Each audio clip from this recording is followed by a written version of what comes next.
안녕하세요. 저는 30대 유부녀입니다. 저는 벌써 결혼한 지 8년이 넘었어요. 제가 남들보다 결혼을 좀 빨리 했거든요. 20대에 결혼했다는 소리를 하면 사람들은 하나같이 같은 이야기를 합니다.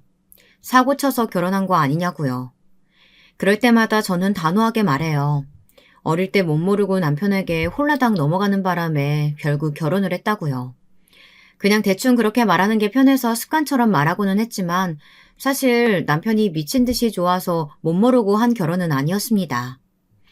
저는 하루라도 빨리 부모님에게 벗어나고 싶어 결혼을 선택했어요. 사실 저의 어린 시절을 생각하면 이 정도로 잘 자란 것도 신기할 만큼 암담했습니다. 이런 소리 하면 안 되는 걸 알지만 어릴 때 저는 제가 차라리 부모 없는 고아였으면 더 좋겠다 싶었던 순간까지 있을 정도로 어린 시절이 힘들었어요. 저희 부모님은 찢어지게 가난했습니다. 부모가 가난하다고 해서 싫었던 건 절대 아니에요. 저희 부모님은 가난한 것뿐만이 아니라 여러모로 문제가 많은 사람이었습니다. 아버지라는 사람은 하도 사기를 쳐서 교도소를 자기 집 드나들듯 다니는 사람이었고, 어머니는 저 때문에 자기 인생을 망쳤다고 저를 미워했습니다. 저를 임신하게 되자 어쩔 수 없이 한 결혼이었다고요. 어렸을 때는 아버지라는 사람이 도대체 뭘 하는 사람이길래 매일 집에 경찰이 찾아오고 감옥에 가는 걸까 싶었는데, 자라면서 보다 보니 자연스레 아버지가 하는 일에 대해 알게 됐습니다. 아버지는 오갈 데 없는 전과자였어요. 전과가 있으니 어디 가서 제대로 된 일을 할 수도 없었어요. 할 생각도 없어 보였고요. 아버지는 동네 양아치들이 운영하는 불법 도박장이나 사채업자들에게 이름을 빌려주고 조금씩 푼돈을 받아 근근히 먹고 살았어요. 흔히 말하는 바지 사장이었죠. 배운 게 도둑질이라고 평생 제대로 된 일이라고는 해본 적 없는 사람이었습니다. 으이, 그 인간아. 그런 쓸데없는 짓 하고 돌아다닐 시간 있으면 제발 처자식 생각해서 나가서 막노동이라도 해. 나같이 힘없고 약한 사람이 몸 쓰는 일을 어떻게 해. 나 당분간 집에 못 들어오니까 잔말 말고 이 돈 가지고 애들이나 잘 키우고 있어. 꼴랑 이 돈 가지고 애 셋을 무슨 수로 잘 키워. 아휴, 내 팔자야. 꼴랑?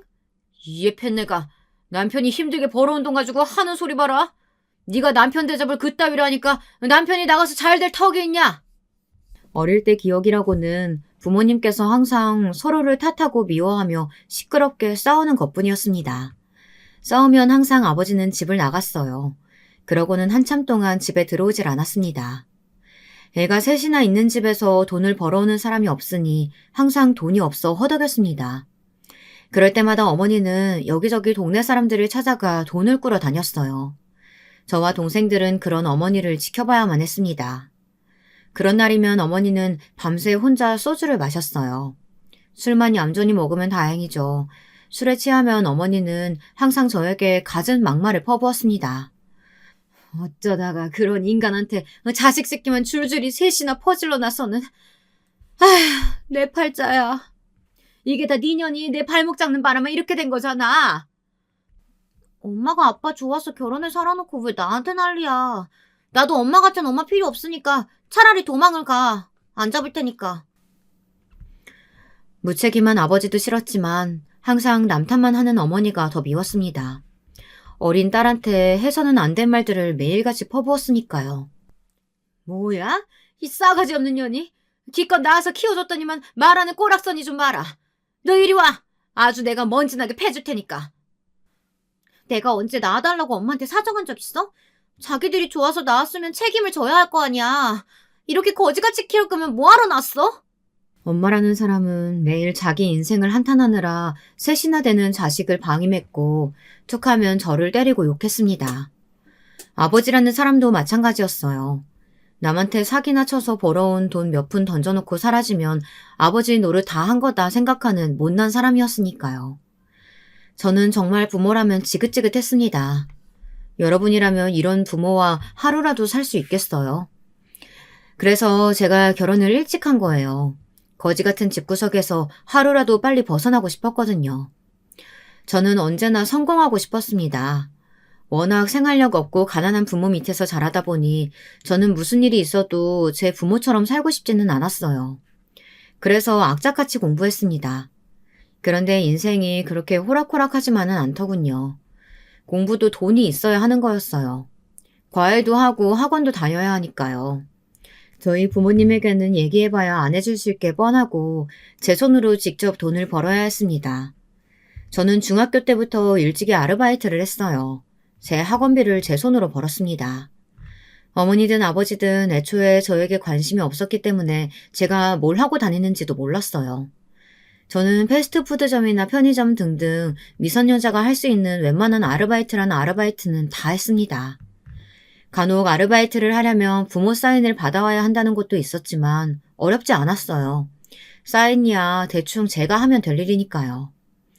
저는 어려서부터 웬만한 건 다 제 힘으로 해결했습니다. 사실 일하는 건 그렇게 힘들지 않았어요. 제 손으로 돈을 벌 수 있다는 것만 해도 좋았거든요. 어른인 부모도 안 주는 돈을 어린 제가 스스로 벌어 쓴다는 게 나름 뿌듯했습니다. 제가 번 돈을 동생들에게 나눠주는 것도 좋았고요.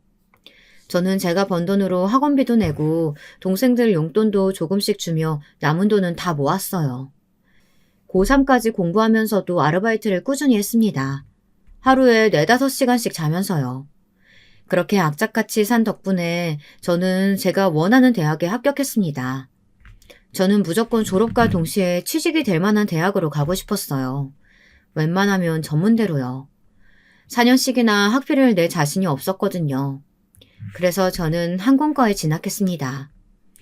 제가 생각한 조건이 딱 맞았거든요. 어차피 제 생각을 부모님에게 말해봐야 돈 나올 구멍이라고는 없을 거라는 걸 진작 알고 있었기 때문에 돈을 모아둔 거였죠. 적어도 한 학기 등록금 정도는 있어야 할 것 같아서요.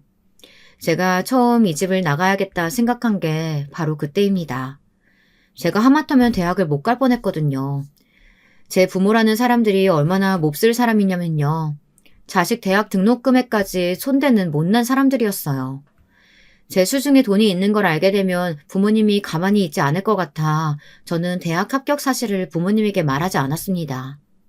입학하게 되면 자연스럽게 집을 나갈 생각이었으니까요. 그런데 저희 부모라는 사람은 부모가 아니라 거머리였습니다. 쉽게 저를 놓아주지 않았어요. 제가 돈을 따로 모아둔 걸 이미 다 알고 있었더라고요. 그때는 아르바이트를 거의 다 현금으로 받았는데요. 제 이름으로 된 통장도 없었으니 차곡차곡 봉투에 돈을 모아 책상 자물쇠 서랍에 숨겨두었습니다. 그런데 돈 냄새를 어떻게 맡았는지 제 책상 서랍을 강제로 열어서 다 뒤졌더라고요. 제 일기장은 바닥에 던져놓고 돈 봉투를 손에 쥐고는 어머니께서 저를 들들 볶았습니다. 제가 돈을 어디서 훔쳐오기라도 한 줄 알았는지 이 돈 어디서 났느냐 다짜고짜 소리를 질렀습니다. 제가 아르바이트에서 모은 돈이라고 하자 어머니는 한바구음을 지었습니다. 그제서야 제게 잘했다네요.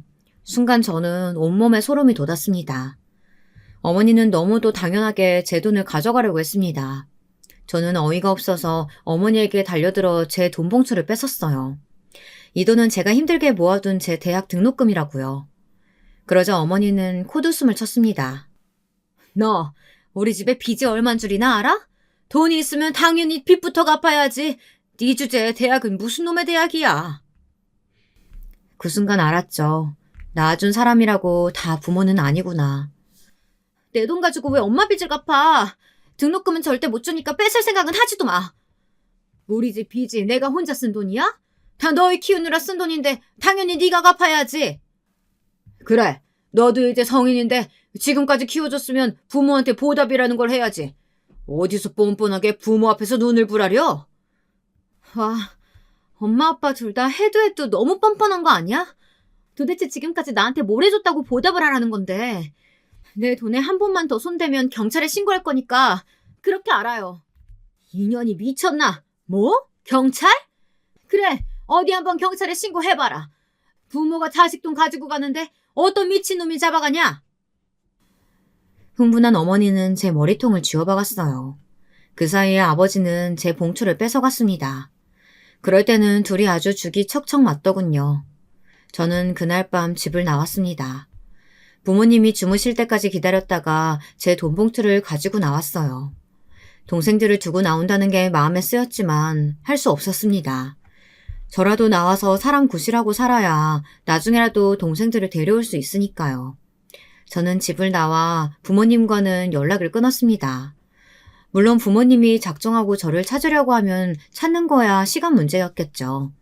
하지만 저는 무슨 일이 있어도 부모님에게 돌아갈 생각이 없었어요.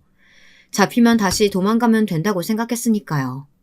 저는 누구보다 성실하게 대학 생활을 했습니다. 아르바이트도 꾸준히 열심히 했어요. 저는 동기 중에 제일 먼저 항공사 승무원 시험에 합격했어요. 취직되자마자 저는 바로 동생들을 제가 사는 곳으로 데려왔습니다.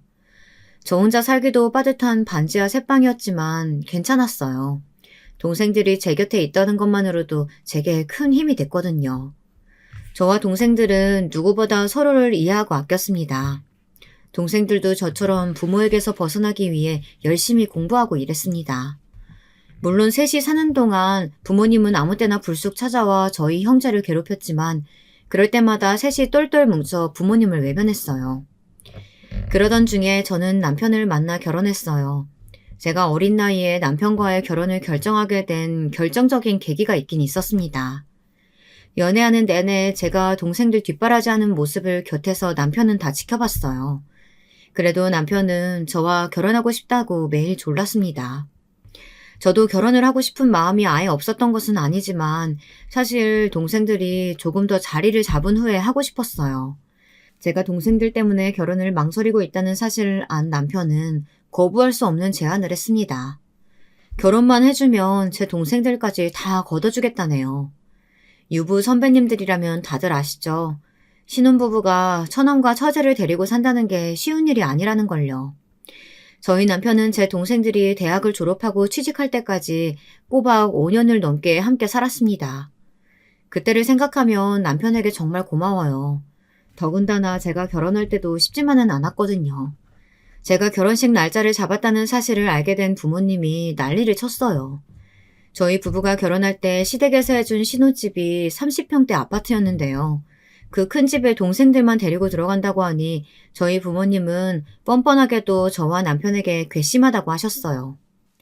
위서방, 사람 그렇게 안 봤는데 어린 딸 데리고 가면서 우리한테 이러면 쓰나? 장인 장모는 다 쓰러져가는 월세집에 사는데 불쌍하지도 않나? 그래, 내가 없는 살림에 딸년 하나 잘 키워보겠다고 얼마나 고생을 했는데 기껏 승무원 만들어놨더니만 그런 귀한 딸 홀라당 데리고 가면서 우리도 집 한 채는 사줘야지. 저는 남편 앞에서 정말 쪽팔려서 혼났습니다. 세상에 어떻게 저런 부모가 있을 수 있죠. 딸이 시집가면서 동생들까지 줄줄이 달고 가는데 미안해하지는 못할 망정 당신들 살 집까지 내놓으라뇨. 정말 너무 뻔뻔해서 제 얼굴이 다 화끈거렸습니다. 이 정도로 뻔뻔한지는 몰랐네요. 자식이라고 낳아놓기만 했지 제대로 해준 것도 없으면서 귀한 딸이라고 말하기 민망하지도 않아요? 자꾸 이런 식으로 굴면은 다시는 우리 앞에 나타나지 마세요. 저는 부모님이 나타날 때마다 매몰차게 굴었습니다. 제발 제 앞에 나타나지 않기를 바라면서요. 물론 부모와 인연을 아예 끊고 산다는 게 쉽지만은 않았어요. 저희 부모님은 제가 무슨 소리를 해도 돈이 필요할 일이 생기면 어김없이 연락했습니다. 저는 독하고 모질게 굴었어요. 연락이 올 때마다 번호를 바꾸고 동생들에게도 신신당부했습니다. 부모님에게 연락이 오면 절대 받지 말라고 했어요. 그런데 나중에 보니 부모님이 제 남편에게까지 연락했나 보더군요. 남편은 그럴 때마다 저희 부모님에게 돈을 준 것 같더라고요. 저는 이래저래 남편에게 빚을 진 느낌이었습니다. 남편은 기본 바탕은 참 착한 사람이에요. 사랑을 많이 받고 컸거든요. 남편은 시부모님께서 결혼하고 10년이 지날 때까지 한참 아이가 생기지 않아 마음고생을 하시다가 늦게 낳은 늦둥이에요. 그러다 보니 아주 애지중지 키우셨대요. 부족한 거라고는 없이 남편이 해달라는 건 전부 다 해주셨답니다. 그래서 그런지 남편은 모난 구석이 없고 참 밝았어요. 결혼 초기까지만 해도 그런 남편의 모습이 저도 좋았습니다. 그런데 살다 보니 언젠가부터 남편의 천진만만한 모습이 철이 없어 보일 때가 있더군요. 시부모님은 연세도 많으시고 시장에서 오랫동안 장사만 하신 분들이다 보니 굉장히 고지식하세요. 남편은 외아들입니다. 시부모님의 모든 기대와 사랑을 듬뿍 받으며 살아온 자식이다 보니 시부모님께서는 저에게도 바라시는 게 많았어요. 처음엔 저도 워낙 옛날 분들이다 보니 그럴 수 있다 이해하고 노력해보려고 해봤습니다. 제가 많이 부족하다는 걸 누구보다 잘 알다 보니 시부모님께 잘하고 싶었습니다. 그런데 어린 나이에 시집와서 살림이나 남편 내조 같은 것도 잘 할 줄 모르고 연세가 많으신 시부모님을 대하는 것도 어려웠어요. 사실 시부모님은 만나면 조금 무서웠거든요. 하나뿐인 외아들이 저 아니면 결혼 안 하겠다고 우기는 통에 어쩔 수 없이 시부모님께서 허락하긴 하셨지만 동생들까지 다 알고 시집 온 제가 시부모님 눈에 예뻐 보일 리 없었죠. 더구나 저도 노력한다고 했지만 시부모님과 가까워질 수가 없었어요. 시부모님의 행동 하나하나가 불편했거든요. 시부모님은 시도 때도 없이 신혼집에 오셨어요. 저에게뿐만 아니라 제 동생들까지 시집살이를 시켰어요.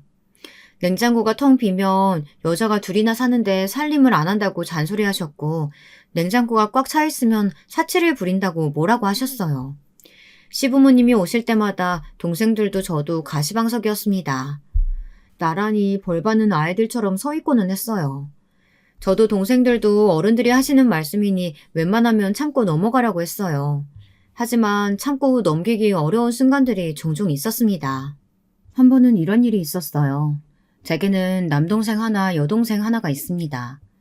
그날은 남동생은 일이 있어 나가고 여동생만 집에 있었어요. 저와 남편은 출근한 상태였고요. 그런데 하필이면 시아버지께서 오전 일찍 집에 오신 겁니다. 시아버지도 시아버지였지만 사실 제 불찰이에요. 시아버지께서 항상 전화도 없이 불쑥불쑥 집에 오시는 일이 허다했는데 진작 제가 미리 말씀드려야 했어요. 저희 부부만 사는 게 아니라 동생들도 있으니 연락이라도 하고 오시라고요. 그런데 그날 동생이 욕실에서 샤워하고 나왔는데 시아버지께서 와 계셨던 겁니다. 동생은 아무도 없는 줄 알고 잠옷만 대충 걸치고 나왔는데 거실에 떡하니 시아버지께서 앉아 계셨던 거죠. 동생이 너무 놀랐다고 하더라고요. 사돈어른, 아무리 그래도 오셨으면 기척이라도 내셔야지. 너무 놀랐잖아요. 저 정말 기절할 뻔했어요. 내가 내 아들 집에 오는데 누가 기척을 내? 사돈 처녀야말로 내가 불쑥 오는 게 싫으면 하루라도 빨리 이 집에서 나가. 아무리 염치가 없어도 그렇지. 다 큰 처자가 형부 집에 얹혀 사는 게 말이 돼? 그날 저녁 제가 비행해서 돌아왔더니 여동생은 집을 나가겠다며 짐을 싸고 있었습니다. 저희 시부모님 눈치가 보여서 더는 이 집에 못 살겠다고요. 저와 남편은 여동생을 말렸습니다. 옛날 분이라 그러시는 거니 조금만 이해해달라고 했어요. 사돈어른이 뭐라는 줄 알아? 우리 때문에 언니가 애 안 생기는 거래. 눈치 없이 신혼부부 사는 집에 얹혀 살면 어떡하냐고. 우리가 나가야 언니가 애가 생긴대. 나한테 나가라고 고함 지르시더라니까. 남편은 동생에게 미안해서 어쩔 줄 몰라 했어요. 저는 중간에서 곤란했습니다. 사실 시아버지의 행동을 이해하지 못하는 건 아니에요. 결혼한 지 꽤 됐지만 저희 부부에게는 아직 아이가 없었습니다. 저희 부부를 오랫동안 봐온 사람들은 왜 아이를 안 갖느냐고 많이들 궁금해했어요. 결혼한 지 꽤 됐으니 그럴만도 하긴 했죠. 하지만 저희 부부에게 아이가 생기지 않는 건 동생들 때문이 아닙니다. 순전히 저 때문이에요. 제가 아이를 원하지 않거든요. 그래서 결혼 생활 내내 피임하면서 일부러 갖지 않았습니다. 제가 어린 나이에 한 결혼이기도 하다 보니 남편도 제 말에 동의해줬어요. 나중에 여러 가지로 여유가 생기면 갖자고요. 그런데 이게 미루면 미룰수록 더 낳기가 싫더라고요. 남편은 은근 바라는 것 같았지만 제가 낳고 싶지 않다 보니 애써 외면하고 있었습니다. 저도 제가 이기적이라는 거 알아요. 하지만 여러분도 아시잖아요. 저희 부모님 같은 사람들 아래서 자랐는데 어떻게 아이를 낳고 싶겠어요. 아무리 싫어도 저도 저희 부모 핏줄입니다. 제대로 된 사랑이라는 걸 받아본 적 없는데 제가 자식에게 사랑을 줄 수 있기는 할까 이런 생각에 겁이 났습니다. 그리고 저에게 문제는 그뿐만이 아니었어요. 결혼한 지 꽤 됐는데도 시부모님을 대하는 게 익숙하지 않아 너무 힘들었습니다. 제가 유난한 건진 모르겠지만 시부모님이 며느리인 저와 아들인 남편을 대하는 방식이 너무 달라 이해할 수 없을 정도로 이상해서 너무 힘들었어요. 미리 말씀드린 것처럼 남편은 귀하디 귀한 늦둥이이자 외아들입니다. 시부모님은 두 분 다 아들이라면 아주 덜덜 떠셨어요. 저희 시부모님처럼 까다로운 분들이 저같이 부족한 거 많은 며느리를 받아주신 걸 보면 아시겠죠? 남편이 원하면 뭐든지 다 해주시는 분들입니다. 처음엔 저도 기대하는 게 있었어요. 시부모님께서 남편을 워낙 귀하게 여기시길래 저도 남편과 결혼하면 같은 대접을 받을 줄 알았습니다. 세상에서 가장 귀한 아들이 사랑하는 여자니까요. 그런데 그건 제 착각이었어요. 저를 귀한 며느리가 아닌 당신들의 귀한 아들 옆에 평생 시중이나 드는 하녀로 여기시는 것 같았어요. 결혼한 지 얼마 되지 않았을 때 일입니다. 그날도 시아버지와 시어머니는 불쑥 집에 찾아오셨어요. 저도 몰랐는데 전날 저녁에 남편이 시어머니랑 통화를 했대요. 그때 남편이 장기침을 좀 했답니다. 그래서 새벽 내내 잠도 제대로 못 주무시고 전전긍긍 하신 거예요. 시부모님께서는 밤새 배에 도라지를 넣어 푹 끓여 오셨더라고요. 배가 기침에 좋다고요. 네, 그럴 수 있습니다. 하나밖에 없는 귀한 아들이 행여나 아플까 걱정하시는 마음이야 저도 충분히 이해합니다. 그런데 문제는 그때부터였어요. 남편이 기침을 좀 하는 걸 가지고 마치 제가 잘못한 사람처럼 몰아가시더라고요. 세아가, 너는 남편 내조를 어떻게 하는 거니? 우리 아들이 지금까지 살면서 감기 한 번 안 걸리고 아주 건강했던 애야. 근데 너랑 결혼하자마자 어떻게 감기에 걸리냐 말이야. 너 설마 내 아들 밥도 안 챙겨주고 굶기는 거 아니니? 저는 순간 제가 자식이라도 하나 어디서 입양한 줄 알았습니다. 시어머니는 마치 저에게 자신의 아이를 맡기기라도 한 사람처럼 저에게 삿대질까지 하시며 나무라셨어요. 승무원이면 매일 비행기에서 사람들 시중 주는 게 일이니 남편 챙기는 것 정도야 어련히 알아서 잘할 줄 알았더만 남편 하나 못 챙기고 뭐 했냐? 시어머니만으로도 벅찬데 시아버지는 한술 더 떴습니다. 저는 곧바로 남편을 쏘아봤어요. 이 사달이 난 게 다 남편 때문이었으니까요. 그러자 남편은 제 눈치를 보다가 시부모님에게 이제 그만하시라며 다독였습니다. 어머니 아버지, 다 큰 아들이 감기에 걸릴 수도 있지. 뭘 그런 거 가지고 아침부터 쫓아가지고 괜히 며느리한테 잔소리하고 그래요. 나 괜찮으니까 그만 돌아가세요. 우리 아들은 어쩜 마음 씀씀이까지 이렇게 따뜻해. 세아가, 네가 부모한테 배운 게 없으니 잘 모르나 본데 본디 아내가 집안에서 남편을 잘 보살펴야 남편이 나가서 기를 펴는 거야. 앞으로는 얘 좀 잘 챙겨라. 아침밥은 꼭 먹여서 회사 보내고. 시부모님은 남편의 볼을 어루만지며 이마를 연신 확인했습니다. 열이라도 나면 어떡하냐고요. 정말 눈꼴 시려서 봐줄 수가 없더군요. 그날 시부모님은 제게 아침상까지 차리라고 하셨어요. 그리고 상에 올린 반찬 하나하나를 가지고 다 괜한 꼬투리를 잡았습니다. 짠에 싱겁네부터 시작해서 저더러 도대체 친정에서 뭘 배웠냐입니다. 장녀가 음식도 하나 제대로 못하냐고요. 거기다가 바쁜 와중에 기껏 청국장까지 끓였더니만 저더러 청국장은 왜 끓였냐고 당장 치우라고 하시더군요. 남편이 청국장 냄새를 너무 싫어한다네요. 저는 전혀 몰랐는데 남편은 어릴 때부터 입맛이 까다로웠대요. 냄새나고 징그럽게 생긴 건 아예 입에도 안 돼 매일 스팸에 김만 먹었다네요. 그것마저도 입이 짧아서 아침마다 시어머니가 입에 넣어줬답니다. 대학 때까지요. 그중에서도 특히나 청국장 냄새를 싫어해 청국장을 끓이면 방에서 나오지도 않을 정도로 싫어했었대요. 저는 하도 어이가 없어서 제가 청국장을 좋아해서 끓였다고 버럭 한 소리 했습니다. 남편 입만 입인가요? 제 입도 입인데 힘들게 제가 끓인 음식을 가지고 듣기 싫은 소리까지 하시니 참기 힘들었습니다. 그런데도 시부모님은 아랑곳하지 않으시고 제가 끓인 청국장을 식탁에서 치워버리셨어요. 세아가, 너는 결혼한 지가 언젠데 아직도 남편이 싫어하는 것도 모르니?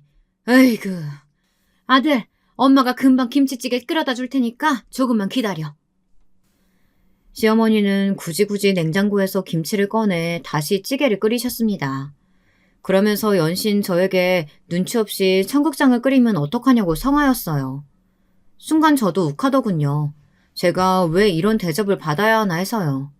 남편은 저를 보며 눈을 찡긋거리고 연신 손을 비비는 신용을 했어요. 그리고는 시부모님이 집에 돌아가시고 나자마자 남편은 제게 대신 사과했습니다. 시부모님이 아들이라고 하면 저렇게 유난하게 구시는 게 하루 이틀 일이 아니니 제게 이해 좀 해달랍니다. 남편도 어릴 때부터 친구들 사이에서 마마보이로 유명할 정도로 놀림을 받아 부모님에게 여러 번 그러지 마시라고 타일러도 보고 화도 내보았지만 아무리 이야기해봐도 워낙 연세가 많으신 옛날 분들이기 때문에 변하지를 않으신대요.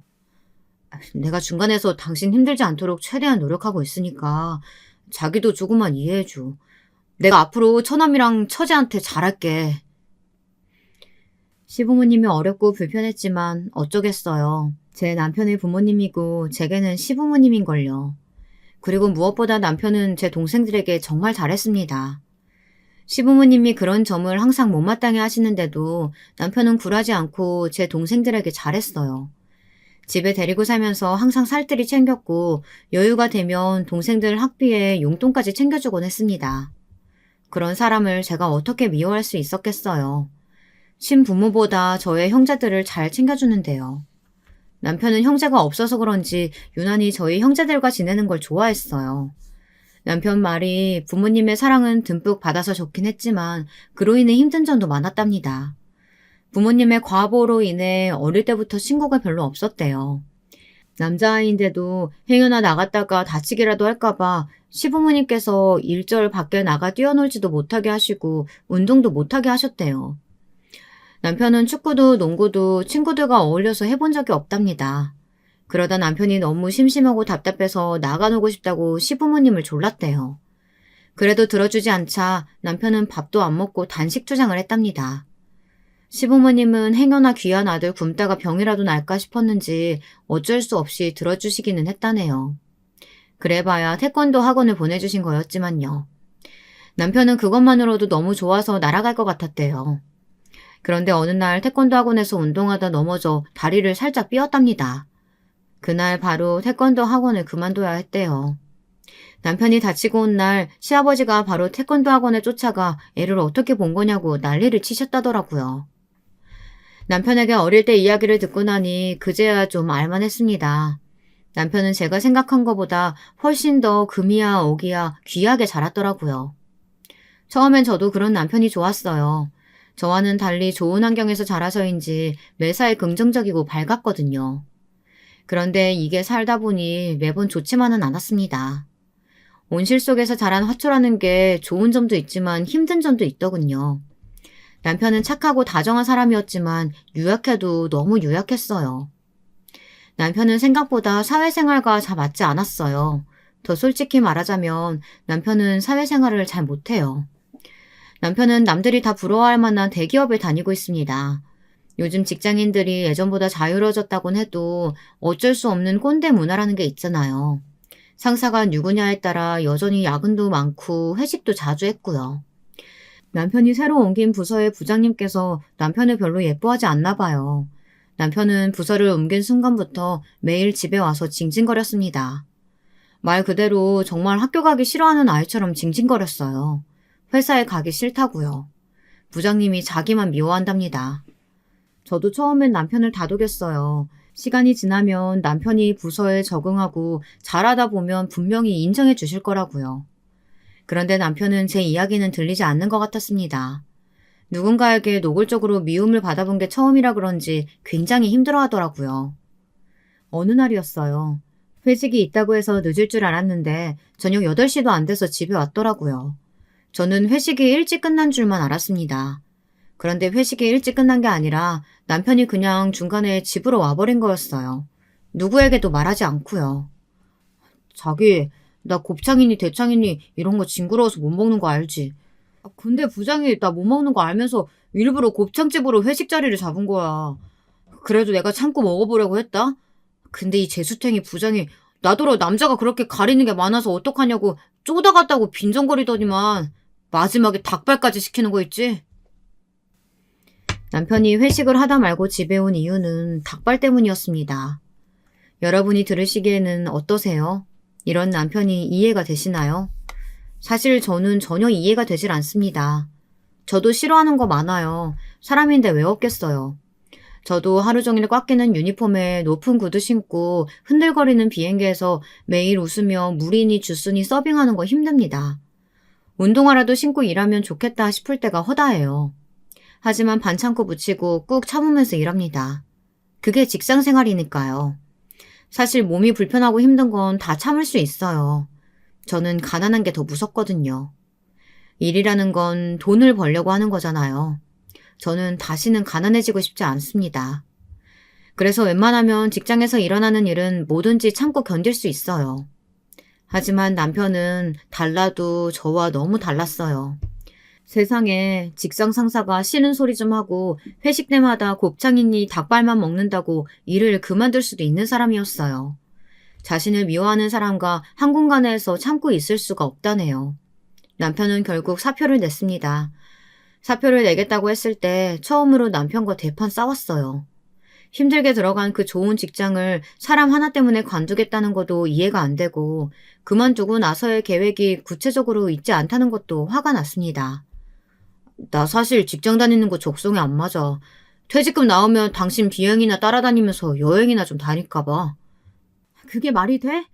아무리 대기업이라고 해도 그만두고 나면 그냥 백수인데 다시 어떻게 먹고 살지 아무 생각도 없이 마음 편하게 여행을 다니겠다고? 자기는 그게 문제야. 나 일 그만두고 집에 있으면 부모님이 알아서 다 도와주실 텐데 뭔 걱정이야. 이 기회에 당신도 일 그만두고 나랑 같이 여행 다닐래? 앞으로 아이 생기면 놀러 다닐 시간도 없을 텐데 이 기회에 같이 가면 좋잖아. 말도 안 되는 소리 좀 그만해. 젊고 건강한 자식이 나이 드신 부모님한테 생활비 받으면서 여행 다니고 팽팽 놀겠다는 소리야? 그런 사람을 믿고 내가 어떻게 아기를 낳아? 남편은 답답한 소리만 해댔습니다. 시부모님이 결혼하실 때 30평대 아파트를 척척 사주시긴 했지만 그렇다고 재산이 엄청나게 있는 분들은 아니에요. 시부모님 두 분 다 80이 다 된 연세에도 아직 시장통에서 건어물 장사를 하세요. 죽을 때까지 아들 신세 안 지겠다고요. 저는 며느리인데도 그런 시부모님을 보면 대단하다 싶고 패기치고 싶지 않던데 남편은 도무지 무슨 생각인지 모르겠습니다. 부모님 도움받는 걸 너무 당연하게 생각해요. 그럴 때면 오냐오냐 큰 게 좋은 것만은 아닌 것 같아요. 저희 형제들은 부모 사랑 못 받고 의지할 데 없이 크긴 했지만 진작부터 다들 독립적이고 생활력이 강해요. 동생 둘 다 대학 졸업하자마자 좋은 회사에 척척 들어갔고요. 시간이 지날수록 제 남편이 더 걱정이었어요. 그러던 와중에 제 남편이 대형 사고를 쳤습니다. 글쎄 남편이 이 인간이 저 모르게 집담보로 대출을 받았더라고요. 어느 날 제가 비행이 끝나고 피곤한 몸을 이끌고 집에 들어왔는데 남편이 욕실에서 샤워하고 있더라고요. 저는 도저히 꼼짝도 할 수 없을 정도로 피곤해서 소파에 벌러덩 누워버렸습니다. 그런데 테이블에 있던 남편 핸드폰이 연신 울리더라고요. 저는 직장도 그만둔 사람이 무슨 연락이 이렇게나 오나 싶어 핸드폰을 확인했습니다. 저는 문자를 보자마자 눈이 번떡 뜨였어요. 너무 놀라서요. 글쎄 대출 이자 금리가 올랐다는 문자였어요. 저는 혹시나 광고 문자인가 싶어 몇 번을 확인했나 몰라요. 그런데 확실했습니다. 남편이 저 모르게 대출을 받은 거였어요. 저는 샤워를 하고 나온 남편을 추궁했어요. 이 문자 내용이 도대체 무슨 소리냐고요. 그제야 남편이 제게 이실직고 하는데 저는 제 두 귀로 듣고도 믿을 수가 없었어요. 진실은 이랬습니다. 남편은 제게 말한 것보다 훨씬 더 전, 그러니까 결혼하고 얼마 되지 않았을 때부터 이미 회사를 그만둔 거였어요. 제 동생들과 살 때부터 말이죠. 동생들이 분가에 나가고 둘이 살게 되면서 유난히 직장에 대한 불만이 많아지기는 했어요. 그런데 그게 다 연기였더군요. 진작 회사를 그만뒀으면서 저에게 밑밥을 깐 거였어요. 지금까지 결혼 생활 내내 직장에 다니지도 않으면서 다닌 척을 한 거예요. 그래서 대출도 받았던 거고요. 저에게 그만뒀다는 말을 도저히 할 수가 없었대요. 그러다 보니 제게 줄 생활비가 필요했던 거죠. 그래서 저 몰래 대출을 받은 거였어요. 몇 년 동안 월급이라고 속이고 저에게 준 생활비가 알고 보니 다 대출받은 돈이었더라고요. 그러면서 제 동생들에게 용돈 주고 등록금도 내주고 그랬던 거죠. 대출받은 돈도 다 떨어져 가고 더는 대출을 받을 수 없어 버티고 버티다 제게 사표를 내겠다고 했던 겁니다. 저는 땅이 무너지는 기분이었습니다. 지금까지 몇 년 동안 남편에게 속았다는 게 믿기지 않았어요. 남편은 유약하기만 한 게 아니라 무책임한 인간이었습니다. 저희 부모와 다른 삶을 살기 위해 남편을 선택하고 일찌감치 결혼을 결심한 것이었는데 제 선택은 잘못된 선택이었습니다. 제 인생 최대 실수였죠. 그날 이후 많은 것이 변했습니다. 사실 저도 어떻게 해야 할지 몰라 너무 힘들었어요. 남편의 사고를 저 혼자 수습할 수 없을 것 같아 결국 시부모님께 말씀드렸습니다. 남편이 집 담보로 받은 대출이 자그마치 몇 억이었습니다. 아파트 가격의 절반 가까이 되는 돈이었죠. 그런데 더 기가 막힌 건 시부모님의 반응이었어요. 시부모님의 아들을 향한 사랑은 상상 그 이상이었습니다. 아이고, 우리 아들. 그렇게 회사 생활 힘들었으면 진작 우리한테 말을 했었어야지. 그랬으면 우리가 어련히 알아서 도와줬을까. 시아버지는 대출이고 뭐고 상관없이 오로지 아들이 얼마나 힘들었으면 직장을 그만뒀을까 그것만 걱정하셨어요. 심지어 제가 회식 자리에서 곱창이니 닭발 먹는 거 힘들고 상사가 싫은 소리 좀 했다고 그만둔 거라고 이야기했는데도 시아버지는 오히려 그런 남편을 안쓰러워했습니다. 거기다가 또 괜한 불똥이 제게 튀었어요. 애미야, 네가 남편한테 얼마나 잔소리를 했댔으면 우리 아들이 회사 그만뒀다는 말도 못하고 혼자 끙끙 앓았겠니? 어쩐지 우리 아들이 결혼하고부터 쌀이 쏙쏙 빠지더만. 여러분이 보시기에도 제가 이상한가요? 남편이 회사를 그만두고 대출을 받아 지금까지 모두를 속인 게 다 제 잘못인데 혹시 저만 모르고 있는 건가요? 저는 정말 모르겠습니다. 시부모님과 대화를 하다 보면 제가 이상한 사람이 되는 것만 같아요. 거기다가 남편이 친 사고로 인해 일이 이상하게 흘러갔습니다. 저희 신혼집을 팔아야 하는 지경에 이르렀어요. 사실은 저희 신혼집이 최근에 많이 떨어졌어요. 시부모님께서 저에게는 말씀 안 하셨는데 아파트를 살 때도 시부모님께서 받으신 대출이 일부 있었답니다. 그렇죠. 그 비싼 아파트를 사는데 어떻게 대출 하나 없이 살 수 있었겠어요. 그런데 문제는 남편이 추가로 받은 대출까지 있다 보니 이게 아파트를 살면 살수록 더 큰 손해가 된다는 겁니다. 대출 이자까지 올라서 도저히 감당할 수 없게 된 거죠. 쉽게 말해 8억에 산 아파트가 하루아침에 5억 가까이 떨어졌는데 대출 이자까지 올랐으니 손해가 어마어마했습니다. 아파트를 결국은 팔았어요. 저와 남편은 하루아침에 오갈 데 없이 시댁에 들어가 살게 됐습니다. 어차피 애미 너는 매일 비행 간다고 나가서 며칠씩 집 비우잖아. 내 아들 장가 가더니만 아주 반쪽이 됐어. 이 김에 내가 데리고 있으면서 얘 몸보신 좀 제대로 시켜야겠다. 어머님 아들이 일 그만둬서 이제 저 혼자 보는데 당연히 열심히 일해야죠. 안 그러면 뭐 먹고 살아요. 집까지 날렸는데. 아이고 그깟집 내가 또 사주면 그만이니까 너 괜히 내 아들 바가지 긁고 구박하지 말아라. 지금까지 내 아들 사돈 처녀총각 건사하고 산 게 몇 년이냐? 그 정도면 너도 앞으로 시부모님 평생 모시고 살아도 할 말 없어. 남편이 잘못한 건 다 시부모님이 알아서 책임지면 그만이니 저더러 찍소리 하지 말라는 식이었습니다. 제 동생들 데리고 산 세월이 있으니 저더러 다 이해하라네요. 저는 그제야 정신이 번쩍 드는 것 같았습니다. 제가 거지 같은 부모한테서 벗어나 보겠다고 너무 앞뒤 생각도 안 하고 결혼을 쉽게 했나 봐요. 그때부터 본격적인 저의 시집살이가 시작되었습니다. 생각보다 시부모님과 함께 사는 건 훨씬 더 힘들었어요. 시부모님 댁은 오래된 옛날 아파트입니다. 시부모님이 쓰시는 안방과 저희 방이 거리는 많이 떨어져 있었지만 가운데 거실 베란다가 양쪽으로 다 연결돼서 통 베란다였습니다. 베란다에만 나가면 양쪽 방에서 하는 소리가 다 들릴 정도였죠. 방에서도 남편과 무슨 소리를 할 수가 없었어요. 제가 남편에게 잔소리만 잠깐 해도 어떻게 금방 들으시고 시아버지든 시어머니가 후다닥 달려오셨어요. 저는 안 그래도 정신적으로 힘들었는데 매일 시부모님의 간섭까지 받게 되니 점점 더 신경이 예민해질 수밖에 없었습니다. 어쨌든 부부가 쓰는 침실인데 시부모님 방까지 소리가 들린다고 생각하니 신경이 곤두설 수밖에 없었어요. 거기다가 밤이 되면 더 불편했습니다. 시부모님은 시장에서 장사를 하시다 보니 원래 일찍 주무시고 새벽 일찍 일어나세요. 그런데 언제부턴가 시아버님이 주무실 시간이 한참 지났는데도 방에 들어가시질 않았어요. 저희 부부가 방에 들어갈 때까지도요. 소름 끼치게 싫었던 건 바로 시아버지의 행동이었습니다. 저는 잠깨가 예민해요. 그래서 남편이 이불을 부스럭거리는 소리만 내도 금방 잠에서 깨곤 하죠. 그런데 며칠 새 자꾸만 자려고 누우면 누군가가 베란다를 왔다 갔다 하는 소리가 들렸습니다. 저도 처음엔 통베란다로 다 연결이 되어 있으니 시부모님이 뭔가 찾으시나 보다 했어요. 그런데 하루는 제가 똑똑히 봤습니다. 시아버지가 빼꼼히 저희 쪽 베란다 쪽에 다가와 귀를 대고 계시는 모습을요. 저는 너무 놀라서 남편을 흔들어 깨웠습니다. 밖에 시아버지가 계신 것 같다고요. 남편은 잠결에 말도 안 되는 소리를 한다고 저더러 얼른 자라고 타일렀습니다. 다음날 시부모님은 아무 일 없었다는 듯 시장에 나가셨지만 저는 내내 찜찜했어요.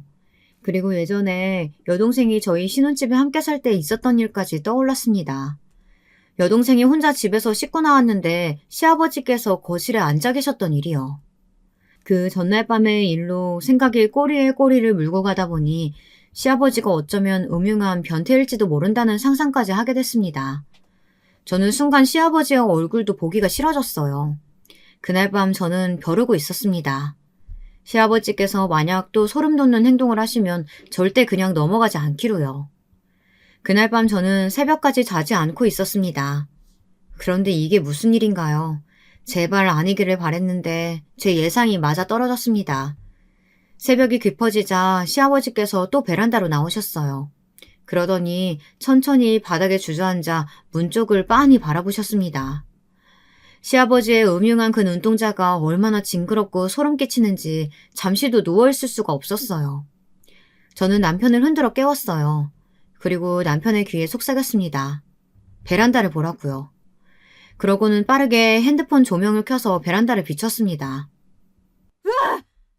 그 순간 남편과 시아버지가 동시에 소리를 질렀어요. 그럴만했죠. 시아버지는 저희가 갑자기 일어날 줄은 몰랐을 거예요. 남편도 베란다에 시아버지가 나타날 줄은 몰랐을 거고요. 저는 침대에서 곧장 일어나 시아버지를 불렀습니다. 도대체 왜 남의 방을 훔쳐보셨는지 물어보려고요. 그런데 제가 부르는 소리에도 그새 시아버지는 헐레벌떡 밖으로 나가버리셨습니다. 내 말이 맞잖아. 아버님이 우리 방 매일 훔쳐보고 계셨다니까? 아버님 도대체 왜 저러시는 건데? 혹시 아버님 변태 아니야? 어머, 얘 말하는 것 좀 봐라. 너희 시아버지가 얼마나 점잖은 분인데 그런 헛소리를 해. 고함 소리에 시어머니까지 주무시다가 나오셨어요. 그리고 제 말을 믿지 않으셨습니다. 점잖기는요. 점잖은 사람이 며느리 자는 방을 몰래 훔쳐봐요? 그뿐인 줄 아세요? 예전에 제 여동생이 혼자 집에 있을 때도 오셨었다니까요. 제 말에 시어머니는 제가 시아버지를 모함한다면서 노발대발 하셨습니다. 저는 더는 참을 수가 없었어요. 제 두 눈으로 똑똑히 본 이상 그냥 넘어갈 수가 없었습니다. 저는 경찰에 신고하겠다고 난리를 쳤어요. 시아버지가 그대로 줄행랑을 쳐버린 것도 너무 이상했어요. 이대로 한 집에서 살 수는 없었습니다. 그런데 그때 남편이 저를 말렸어요. 여보, 그게 사실은 아버지가 자기를 훔쳐보려고 한 게 아니고 우리를 확인하려고 하신 거야. 남편은 뭔가 알고 있는 건지 눈까지 질끈 감으며 제게 소리쳤습니다. 저와 시아버지는 남편의 말이 무슨 소리인지 이해가 되지 않아 의아했습니다. 자기도 알잖아. 내가 어렵게 생긴 아들이라는 거. 우리도 아이가 안 생기니까 아무래도 궁금하셨던 것 같아. 우리 부부 사이에 무슨 문제가 있는 건 아닌가 하고. 그래서 확인을 좀 하시려고. 뭐? 확인? 무슨 확인? 저는 눈살이 절로 찌푸려졌습니다. 아들 부부가 아이를 갖지 못하는 게 혹시 부부 사이가 좋지 않아 그런 걸까봐 걱정돼서 방을 훔쳐본다뇨. 이게 말이나 됩니까? 결혼한 지도 꽤 됐는데 아이를 갖지 않으니 시아버지께서는 계속 남편을 닥달했나 보더라고요. 사실 저도 그 마음 이해 못하는 건 아닙니다. 더군다나 시부모님은 연세도 많으시고 남편은 외아들이니까요. 사실 저도 예상하지 않은 것은 아닙니다. 우리나라에서 유부녀로 살면서 아이를 낳지 않고 부부끼리만 살겠다는 게 어른들이 쉽게 허락해 주실 일은 아니니까요. 그런데 저에게 더 황당한 일이 남아 있었어요.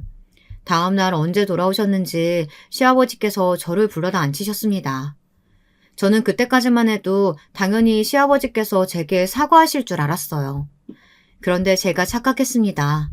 저희 시아버지는 제가 생각한 것보다 훨씬 더 이상한 분이셨어요. 내가 밤새 생각을 해봤는데 네가 아이 낳기 싫어서 안 낳는 거야. 내가 100번 양보해서 그럴 수 있다 치지만 아무리 그래도 결혼한 유부녀가 아내로서 해야 할 본분이라는 게 있는 거다. 그렇다고 남편을 매일 밤 혼자 방치하고 부부관계 안 한다는 게 말이 되냐? 그건 엄연히 아내로서의 본분을 망각하는 거야. 저는 제 두 눈으로 똑똑히 보고 두 귀로 듣고도 믿을 수가 없었습니다. 어떻게 저런 저급한 말을 표정 하나 안 바뀌고 며느리에게 할 수 있나 싶어서요. 시아버지는 제게 미안한 게 하나도 없었습니다.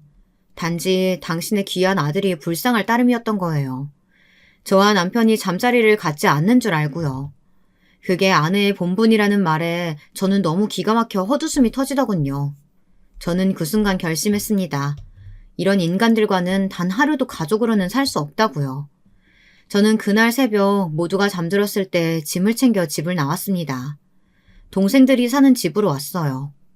저는 그대로 순순히 나오기는 아무래도 배알이 꼴려서 아주 작은 복수를 하나 하고 나왔습니다. 저희 시아버지는 지역 내에서 꽤 유명인사예요. 무엇으로 유명하냐면요. 바로 장기 세금 체납불로 공무원들 사이에서 아주 유명하십니다. 시아버지가 워낙 구두세예요. 아들 말고 다른 사람들에게는 일절 돈을 쓰지를 않아요. 다른 돈은 다 쓸데없는 아까운 돈이라고 생각하시거든요. 제가 시댁에 들어오면서 알게 된 사실이 하나 있었습니다. 시아버지는 평생 시장에서 장사만 하신 분이에요. 그러다 보니 거의 현금 장사를 하십니다. 시댁이 오래된 아파트다 보니 주차장에 개인 창고가 하나씩 있어요. 저희 시아버지는 그 창고에 금고를 만들어 두었습니다. 세금을 내지 않기 위해 현금을 그대로 모아뒀어요. 그렇게 해둔 이유도 다 귀하디 귀한 아들 제 남편 때문이었습니다.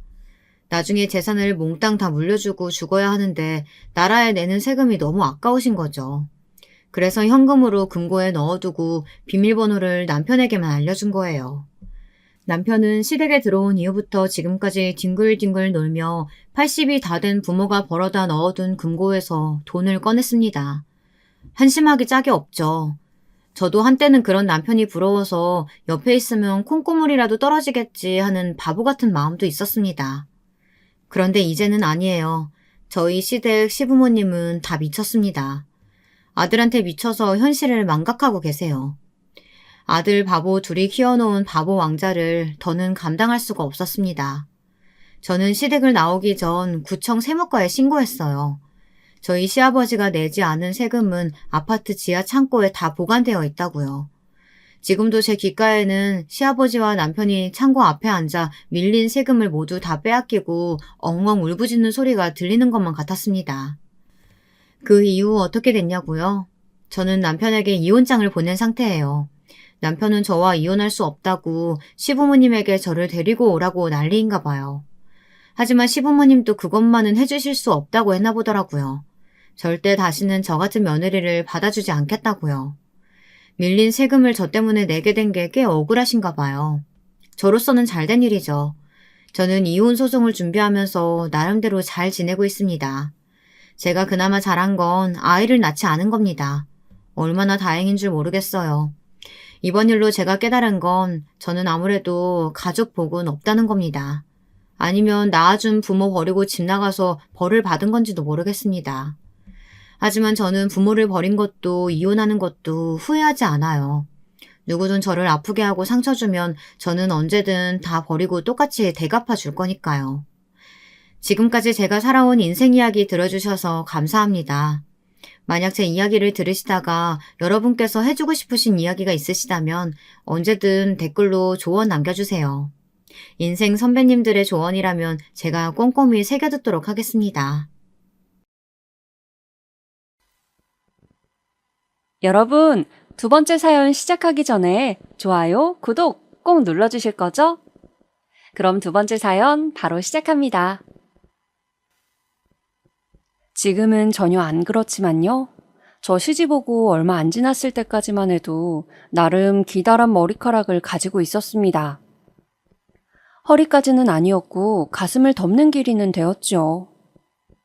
결혼한 뒤로 처음 맞는 여름이었는데요. 그 머리 볼 때마다 지저분해 보이네. 이제 앞으로 계속 날이 더워질 텐데 그거 보기만 해도 더워서 어쩐다냐? 초여름을 맞이했을 때부터 시어머니께서는 제 머리 가지고 미주알 고주알 떠들어대셨습니다. 제발 정리 좀 하라면서요. 그런데 제가 그렇게까지 긴 장발도 아니었고, 시어머니께서는 저보고 어깨 길이로 자르면 좋겠다고 하셨지만, 저는 그러기 싫었어요. 오히려 더운 날에 어깨에 닿는 단발머리면 훨씬 더 덥거든요. 제대로 머리가 꽉 묶이지도 않으니까요. 그런 애매한 길이, 게다가 저한테 딱히 단발이 어울리지도 않는데, 저는 친정아버지께서 기집애들 머리 치렁치렁한 꼴 나는 못 본다 라고 하셨던 분이라서 학창시절 내내 학교에서 규제를 안 해도 집안에서 자체 규제를 당하는 바람에 아주 정갈한 머리 모양만 유지했던 사람입니다. 성인이 된 이후로 숨통이 트이니까 제가 하고 싶은 머리 스타일 하고 다녔던 거고요. 연예인 따라서 유행했던 파마머리도 해봤었습니다. 어찌되었거나 짧은 머리는 성인이 되고 나서부터는 한 적이 없었는데요. 그리고 제가 맹세컨대 시부모님 앞에서 머리 지저분하게 있었던 적은 없습니다. 그냥 깔끔한 스타일이었어요. 밥 먹을 때라든지 식사 준비를 할 때는 무조건 머리를 하나로 딱 묶는 게 습관이었고요.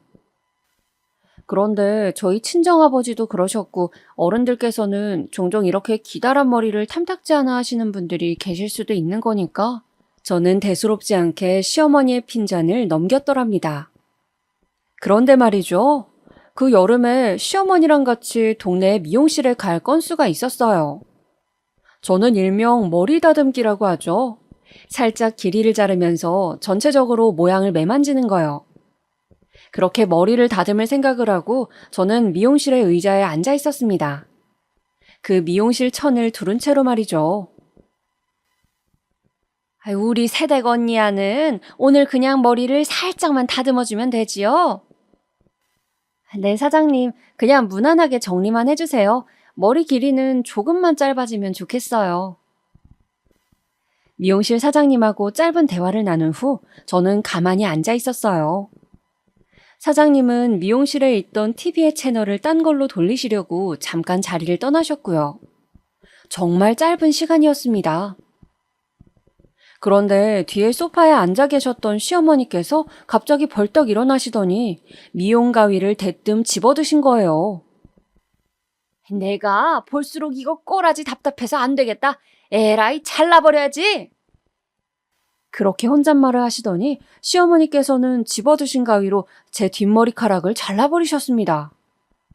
저는 멀뚱하게 앉아있다가 갑자기 서걱 하는 소리에 넋이 나가버렸죠. 그냥 아무렇게나 가위질을 크게 한번 싹 해버리신 거예요. 진짜 너무나도 순식간의 일이었습니다. 어머나, 지금 뭐 하시는 거예요? 이걸 어째? 머리를 이렇게 막 잘라놓으시면 어떡해요? 미용실 사장님께서 호들갑을 떠시길래 그제서야 제가 좀 정신이 들었다니까요. 오죽 황당했으면 제가 일시적으로 멍하게 있었을까요? 그제야 알았죠. 제 뒷머리카락이 크게 잘려나갔다는 사실을요. 그런데 정말로 소름이 돋아났던 것은 거울 속으로 비친 시어머니의 모습이었습니다. 아주 깔깔대면서 크게 웃고 계셨어요. 아이고, 내가 모양을 멋대로 해놔서 미안하네. 그런데 내가 볼 때마다 영 답답해서 말이지. 이러니까 내 속은 좀 시원해질라 그러네. 너무 즐겁게 웃으셔서 눈물까지 나셨는지 손으로 눈가를 훔치시면서 그렇게 말씀하시는 모습에 저는 물론이고 미용실 사장님까지 얼어붙어 있었습니다. 자, 그러면 이제 뒷마무리는 알아서 센스 있게 해줘요. 나는 장이나 보러 좀 가봐야겠네. 할 말을 잃고 멍하게 입을 벌린 두 사람을 쳐다보시면서 그렇게 말씀을 남기신 시어머니께서는 그대로 미용실을 나가버리셨습니다. 미용실에서는 TV에서 나오는 소리만 흘러나오고 있었고 한동안 적막이었습니다. 상황 파악이 되고 나니까 갑자기 눈물이 좀 나더라고요. 사장님께서 손거울로 제 뒷머리카락의 상황을 보여주셨는데 진짜 가운데가 쥐 파먹은 듯이 크게 듬성한 모양으로 잘려 있었습니다. 제가 최대한 이 잘려나간 길이에 맞춰서 여기서 더 짧아지진 않게 다듬어 볼게요. 울음을 참는 저를 보면서 사장님께선 혀를 끌끌 차셨죠. 저는 대꾸도 못하고 입을 꼭 다문 채 있었습니다. 잠시 후 미용실에 들어오신 어떤 손님께서 저를 보시더니 저 아가씨는 왜 울먹이면서 머리를 자르고 있냐고, 여자가 군대 입대라도 하는 거냐고 그러셨는데 그 말을 듣고 나니까 더 서러워져서 진짜로 울고 말았네요. 그날 진짜 남편한테 오만 소리를 다 지르면서 시어머니에 대한 불만을 터뜨렸습니다. 지인의 주선으로 만난 사이였고 연애 기간이 길지도 않긴 했지만 어쨌든 남편한테 저는 그렇게 화를 내본 적이 없었어요. 그때가 처음이었죠. 시집 와서 처음으로 울고불고 화를 냈는데 남편이란 사람은 굉장히 마지못한 표정으로 근데 잘 어울리는데? 길이도 어깨는 넘겨서 내려오잖아. 그럼 머리도 묶을 수 있는 거 아니야? 내가 보기에는 자른 게 더 잘 어울려. 보기 좋은데 왜? 이렇게 말을 하는 것이 아니겠어요? 아니, 누가 잘 어울리는지 안 어울리는지 그 의견을 구했나요? 저는 시어머니의 만행에 대한 폭로를 한 것이었는데 왜 그런 평가나 주고 자빠진 것이었는지. 시아버지께서는 저에게 젊은 애가 머리도 빨리 자랐는데 이런 걸 가지고 유난이구나. 천년만년 머리가 안 자라기라도 한다냐? 추운 겨울날 되면 벌써 다 자라 있을 거다. 그러니 네 시어미한테 뭐라고 하지 말거라. 버릇없어 보이고 영 모양새가 별로인 것 같구나. 이런 말씀을 하시면서 되려 저를 따끔하게 혼내셨습니다. 아주 엄한 표정이셨거든요. 사건을 일으키신 장본인 시어머니께서는 제가 왜 그렇게까지 화를 내는 건지 이해할 수 없다면서 제 흉을 보셨습니다. 아애가 왜 저렇게 유난을 떨어? 머리 좀 생각보다 짧게 잘렸으면 그게 뭐 어때서? 주변의 지인들께도 그렇게 제 뒷담화를 해놓으셨어요. 졸지에 저는 천하의 예민한 며느리로 시댁 동네에서 찍히게 되었습니다. 당한 사람은 전데 끝까지 손에만 안고 간 역대급 사건이었죠. 어찌 보면 별거 아닐 수도 있지만 저는 속으로 계속 한으로 남았던 것 같아요. 시간이 지날수록 곱씹어 볼수록 황당하고 기분이 나빴거든요. 결혼 초반부터 저랑 시어머니는 이런 식으로 고부관계의 시작점을 끊었는데요. 그 이후로 제가 또 두고두고 서러워하는 일이 발생했었죠. 남편이랑 둘이 시댁에 갔던 날이었어요. 저희는 집에서 아침 겸 점심을 먹고 출발했었던 거고요. 시아버지의 차에서 자꾸 이상한 소음이 난다고 해서 남편이 그걸 봐줄 겸해서 갔던 것이었습니다. 남편이 자동차를 비롯해서 각종 기계 이런 걸 원체 잘 볼 줄 알거든요. 도착해서 잠깐 시간을 보내다가 남편은 시아버지의 차를 살펴보러 나갔습니다. 저는 TV 앞에서 마늘 까놓는 작업을 하고 있었고요. 그런데 얼마 후에 남편이 집으로 돌아오더니 출출하다면서 간식거리를 찾았어요. 그래? 그럼 계란찜 해줄까? 보니까 계란 많더라. 어머님께서 어제 계란 새로 사놓으셨대. 제가 물어봤는데 남편은 부엌 찬장에서 라면 하나를 꺼내들더니 이걸 끓여 먹겠다고 하더라고요. 와, 내가 좋아하는 무파마다. 이거 진짜 맛있는데. 계란 하나 풀어서 이거 끓여 먹으면 되겠네. 같이 먹을 거면 2개 끓일까? 아니야, 나는 생각 없어. 그런데 간식으로 라면이나 끓여 먹었다고 하면 어머님께서 뭐라고 하실까 봐. 그게 나는 걱정이 되네. 무슨 소리야. 라면이 얼마나 든든한데. 저녁 식사 전에 너무 거나하게 먹었다고 뭐라 하시면 모를까? 남편이 그러길래 저는 그냥 계속 TV 보면서 마늘이나 까고 있었어요. 남편은 부엌에서 라면을 끓였고요. 잠시 후 지인분의 댁으로 마시를 나가셨던 시어머니께서 귀가하셨습니다. 저한테 마늘 까놓으라고 시키시곤 낼름 외출을 하신 시어머니가 저는 내심 얄미웠거든요. 그래서 그런 생각을 가지고 시어머니를 힐끗 쳐다보고 있었는데 이게 웬일인가요? 시어머니께서 저를 막 노려보시는 거예요. 굉장히 못마땅하단 표정으로요. 저는 시키시는 대로 열심히 노동까지 하고 있었는데 왜 적반하장으로 나오시는지 궁금했다가 금세 그 이유를 알게 되었습니다. 라면? 너 혹시 너희 집에서도 라면만 이렇게 끓여 먹는 거야? 설마 그건 아니겠지? 시어머니께서는 남편이 라면을 끓여 먹었다는 사실에 은근한 짜증을 보이셨죠. 일부러 저 다 들으라는 듯 밥도 안 차려주는 마누라 만난 건 아니냐며 남편에게 계속 중얼중얼 떠드셨습니다. 남편은 멋쩍은 눈치로 라면을 다 먹고는 자리에서 일어났는데 국물이 많이 남았던 거예요. 그거 그냥 둬라. 국물이 많이 남았는데 아깝게 시리. 네? 엄마 그게 무슨 소리예요? 라면 국물이 많이 남아봤자 쓸 수 있는 것도 아닌데요. 왜 못 쓰니? 먹을 사람이 있잖아. 시어머니께서는 그렇게 말씀하시면서 제 쪽을 눈짓하셨죠. 이따 저녁 먹을 때 쟤한테 밥 말아서 라면 국물 처리하라고 하면 딱이겠구만. 그 순간 저는 저의 귀를 의심할 수밖에 없었습니다. 그때 제가 TV에서 막장 소재를 다룬 주말 드라마의 재방송을 보고 있었는데요.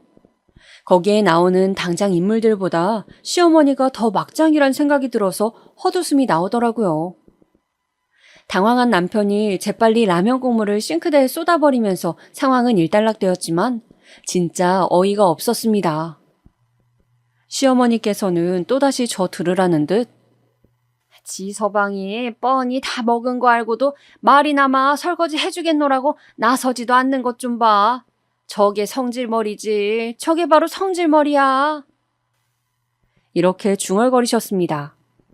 저 너무 열받아서 마늘 까던 작업 바로 접었습니다. 작업 완수의 고지가 얼마 남지 않아서 아까운 단계였지만 더 이상 이어갈 수가 없더라고요. 이제 그만 까겠다면서 뒷정리 시작하니까 시어머니께서는 혀를 끌끌 차셨습니다. 저는 빈정이 상할 대로 상해서 마늘 까던 거 정리 마치고 나서 그냥 겉옷도 챙겼어요. 나 집까지 택시 타고 갈게. 아버님 차 고치는 거 마저 끝내고 오든지 해. 저는 어리둥절한 시어머니와 당황한 남편을 두고 먼저 시댁을 나섰습니다. 집으로 혼자 오면서도 울분이 가시지 않았어요. 그래서 저는 이때의 일을 계기로 시댁의 걸음을 멀리하게 되었어요. 참 웃기고 우스웠던 점은요. 제가 안 간다고 하니까 남편이 따라서 안 가기 시작했다는 겁니다. 그렇게 시댁에 자주 가고 싶어 했으면서 왜 혼자서는 안 간다고 하는 걸까요? 이 문제는 비단 저에게만 국한되는 것이 아니더군요. 우리나라에 참 많고 많은 남편들이 자기 아내 없이는 자기 집에 안 가려고 한다는 겁니다. 이건 제 지인들에게도 직접 다 물어봐서 들은 얘기였으니 정확도가 높지요. 편하게 혼자서 자기 부모님 뵙고 오면 좋은 것인데 어째서 아내라는 존재 없이는 안 가려는 것인지 대리효도를 시키려는 심산인가요? 아니면 혼자서는 자기 부모님이랑 어색해서 그러는 건가요? 정말로 희한한 미스터리가 아닐 수 없습니다. 이런 이상심리에 대해 고견이 있으신 분들은 댓글에 좀 남겨주세요. 제가 그거 다 읽어볼 테니까요. 아무튼 그런 거로 시댁의 발길이 뜸하게 되었습니다. 시간이 지나자 시부모님께서는 제발 와서 얼굴들 좀 비추고 살아라는 잔소리를 입에 달고 사시게 되었죠. 하루는 시어머니께서 진짜 우시는 소리로 주말에 와서 맛있는 음식이나 좀 먹고 가. 누가 와서 뭐 대단한 거 하라고 하든? 이렇게 잔소리를 해대시길래 마지못해 가기로 하였습니다. 토요일 점심에 맞춰서 가기로 하였고요. 그런데 하필이면 그 토요일 이른 아침에 남편이 급한 업무 연락을 받게 되었습니다. 남편이 기계를 잘 만져서 그때 그런 일을 하고 있었어요. 어떤 거래처에서 지금 기계에 이상이 왔다고 빨리 좀 봐달라고 주말 아침 대바람부터 연락을 해온 것이었습니다. 별 수 있나요? 그래서 남편은 시댁에 같이 못 가게 되었죠. 저는 혼자 그 적진과도 같은 시댁으로 가기는 싫었지만 이미 토요일 점심에 맞춰서 가기로 일주일 전부터 정해놓았던 것을요. 어떻게 안 갈 수가 없겠더라고요. 남편도 저에게 저 혼자서라도 꼭 좀 가달라고 부탁 어린 말을 하였고, 그래서 저 혼자 시댁에 가게 되었습니다. 가는 길에 전화를 드렸죠. 오는 길이냐? 집에서 출발한 거야? 네, 어머님. 지금 출발해서 가고 있어요. 그런데 저 혼자만 가게 되었어요. 그이는 갑자기 급한 용무가 생겨버려서요. 아이, 뭐야? 아이, 어떻게 하필 오늘 같은 날에 그런 급한 일이 생기고 그런다니? 그러게요. 중요한 거래처라서 그냥 어쩔 수 없게 되었어요. 어머님 혹시 필요하신 거 있으시면 제가 가는 길에 사갈까요? 그래, 너 말 잘했다. 이왕 오는 길에 바카스 한 박스랑 쌀과자 몇 가지 좀 사와봐라. 라면도 사오고. 저 혼자만 가고 있다니까 목소리가 달라지시던 시어머니. 이때부터 예감이 좋지 않았지만 그냥 그러려니 하고 넘겼습니다. 마트 들러서 주전부리들 사고 약국 들러서 바카스랑 쌍화탕 같은 거 바리바리 사다가 시댁에 도착했습니다. 양손에 가득 먹거리를 들고 시댁에 들어갔는데요. 시아버지께서는 보이지도 않으시고 혼자 저를 맞아주신 시어머니께서 대뜸 저보고 왔으니까 점심부터 먹자고 하시더군요. 원래 점심 식사 때 맞춰서 오기로 한 거였기 때문에 알겠노라고 대답을 드리면서 부엌으로 갔다가 저 진짜 기가 막혀서 미칠 뻔했습니다. 식탁 위에는 전자레인지에 돌린 찬밥이랑 배추김치랑 도시락김, 꼴랑 이렇게 차려져 있었어요. 찬밥인 걸 바로 어떻게 알았냐고요? 밥 공기 위에 랩이 씌워져 있었거든요. 랩 씌워서 전자레인지에 바로 돌린 모양새였습니다. 어이가 없어서 그냥 웃음이 좀 흘러나왔어요. 대체 언제 올 거냐고, 얼굴 자주 못 보니까 서운하고 섭섭하다고 그렇게 말씀하실 땐 언제고, 막상 오니까 이런 취급이라고요? 게다가 진심으로 황당했던 대목은 시어머니께서 갈비찜을 준비해 두셨다는 사실이었습니다. 제가 그렇게 쳐다보니까 시어머니께서 한숨을 푹 내쉬시면서 대답하시더라고요. 아휴, 애구구, 우리 아들 오래간만에 집에 오면 맛있는 갈비찜 먹여주려고 갖은 재료 다 넣고 양념에 재워놨는데 냄비에 올려보지도 못했네. 그대로 얼려놨다가 다음번에 오면 그때 줘야지. 뭐 어쩌겠니? 원래 예정대로 남편이랑 둘이 왔다면 냄비에 들어가서 익혀졌을 갈비찜이었습니다. 하지만 저 혼자 오게 돼서 그 갈비찜은 익혀지지도 않은 채 그대로 냉동실에 얼려질 운명을 맞이하게 된 것이었죠. 참나, 이렇다 저렇다 하는 변명이라도 하시든가. 그런 변명을 하시는 성의마저 저에게는 발휘하기 싫으시다는 의미였겠죠. 차라리 빨리 냉동실에 얼려두시는 작업을 하시던가 왜 빤히 부엌해둬서 제가 보게 만드시냐는 겁니다. 제 말은요. 일부러 너한테는 이런 걸 절대로 줄 수가 없지 이런 의도를 보여주는 것 같아서 기분이 나빴어요. 저는 바리바리 장바다가 시댁에 왔는데 혼자서라도 꾸역꾸역 왔는데 시어머니께서는 이런 형태로 갚아주시다뇨. 게다가 정말 더럽고 치사하게 느껴졌던 건 제 손에 그 갈비찜을 들려보내지 않겠다는 시어머니의 태도였습니다. 어머님, 그러시면 제가 그거 가지고 갈까요? 그이가 갈비찜 잘 먹잖아요. 제가 가지고 가서 그거 해줄게요. 아이고, 됐다. 그랬다가 누구 입에 얼만큼 들어갈 줄 알고 그냥 여기 두련다. 내가 어련히 알아서 다음에 안 꺼내놓을까. 그러니까 제가 가지고 가면 그 갈비찜을 남편이 아닌 제가 더 많이 먹게 될까봐 그게 싫으셨던 겁니다.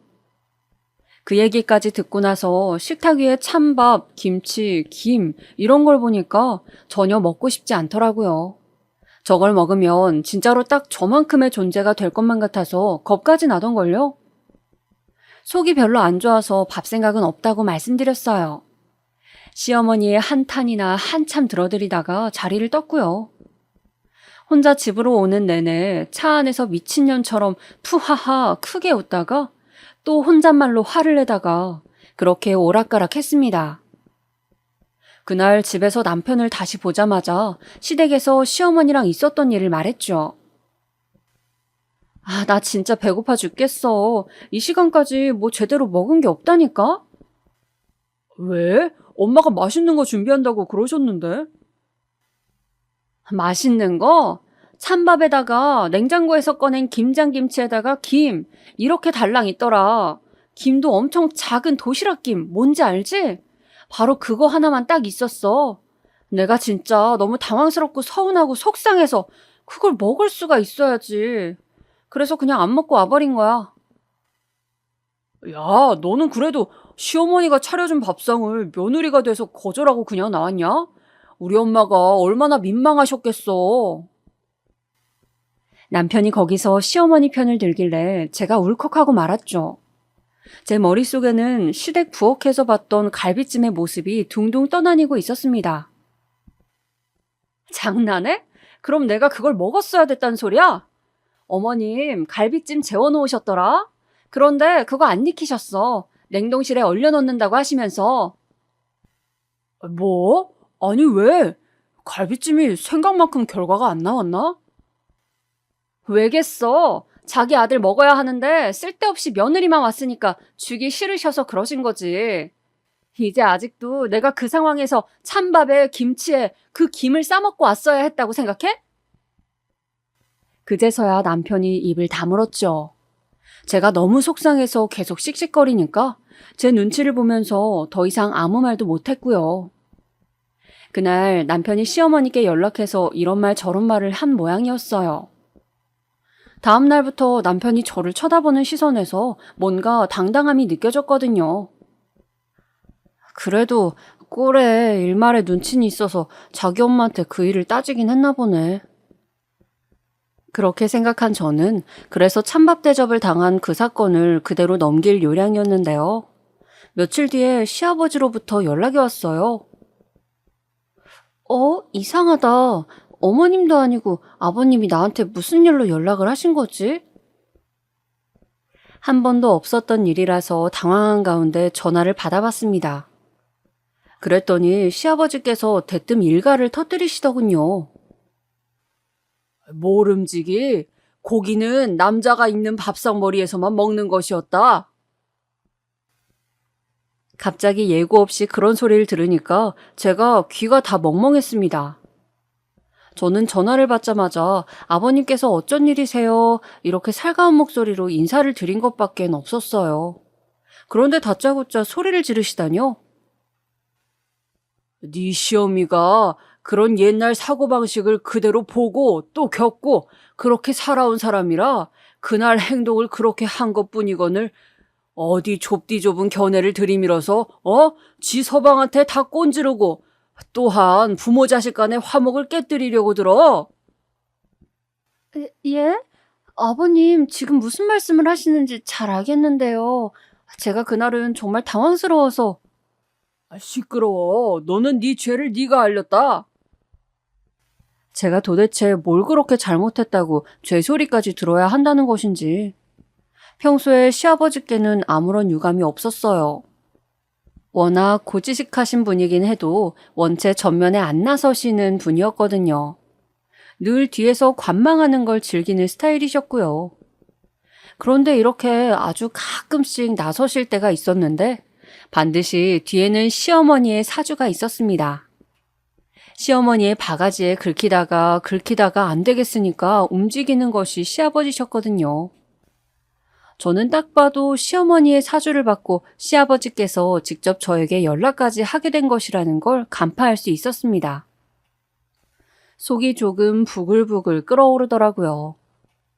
시아버지께서는 직접적으로 저에게 불만이 없으실 거라 믿었기에 저는 의연하게 대처했습니다. 그러셨군요. 네, 알겠습니다. 앞으로는 제가 더욱 주의를 하겠습니다. 제가 명랑하게 말씀드렸더니 시아버지께서는 되려 놀라시면서 더 이상 잔소리를 하지 못하셨죠. 그러냐? 그래, 뭐 그렇다면야. 내가 잘 알겠다. 예상외로 제가 빠른 수긍을 하니까 시아버지께서는 오히려 하실 말씀이 없어지셨던 겁니다. 금방 전화를 먼저 끊으셨죠. 저는 이때 결심했습니다. 그래, 이게 다 그날 내가 시댁에 부득불 갔던 것이 잘못이었어. 앞으론 그런 상황이 오더라도 절대로 가지 말아야지. 시댁에 웬만하면 가지 말아야 한다는 결심을 재차 하게 된 것이었는데요. 위에서 말씀드렸다시피 저 혼자만 결심을 했을 뿐인데 따라오는 세트가 있었죠. 자기 혼자 자기 집에 가서 자기 부모님 뵙고 오면 얼마나 편하고 좋으련만 그렇게 하지 않았던 저희 남편 말이에요. 제가 가진 핑계를 대면서 시댁의 발길을 뚝 끊었더니 남편도 따라서 그렇게 굴었습니다. 시부모님은 발만 동동 구르게 되셨어요. 얘, 너 이번에도 안 올 거니? 도대체 하는 일이 뭐가 바쁘다고 그러니? 시어머니께서는 저에게 연락을 하실 때마다 그런 채근을 하셨지만 저는 넘어가지 않았습니다. 자기 아들한테 직접 연락해서 그러시면 될 것을 꼭 며느리인 저한테 연락해서 닥달하시는 것도 저는 솔직히 마음에 들지 않았고요. 인과응보, 자업자득이란 표현을 여기서 써도 될진 모르겠지만 어쨌든 시어머니께서는 그런 걸 당하신 모양새가 되었습니다. 저는 무려 찬밥 대접, 그날 이후 꼬박 5년이나 시댁 방문을 멀리하였습니다. 저희 부부가 딸만 둘인데 시어머니께서는 아유, 줄줄이 손녀네. 그래도 손자였으면 더 좋았을 텐데.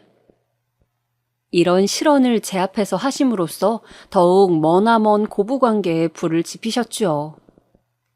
그런 분께 제가 뭐가 좋다고 저희 애들을 보여드리러 가고 싶겠나요?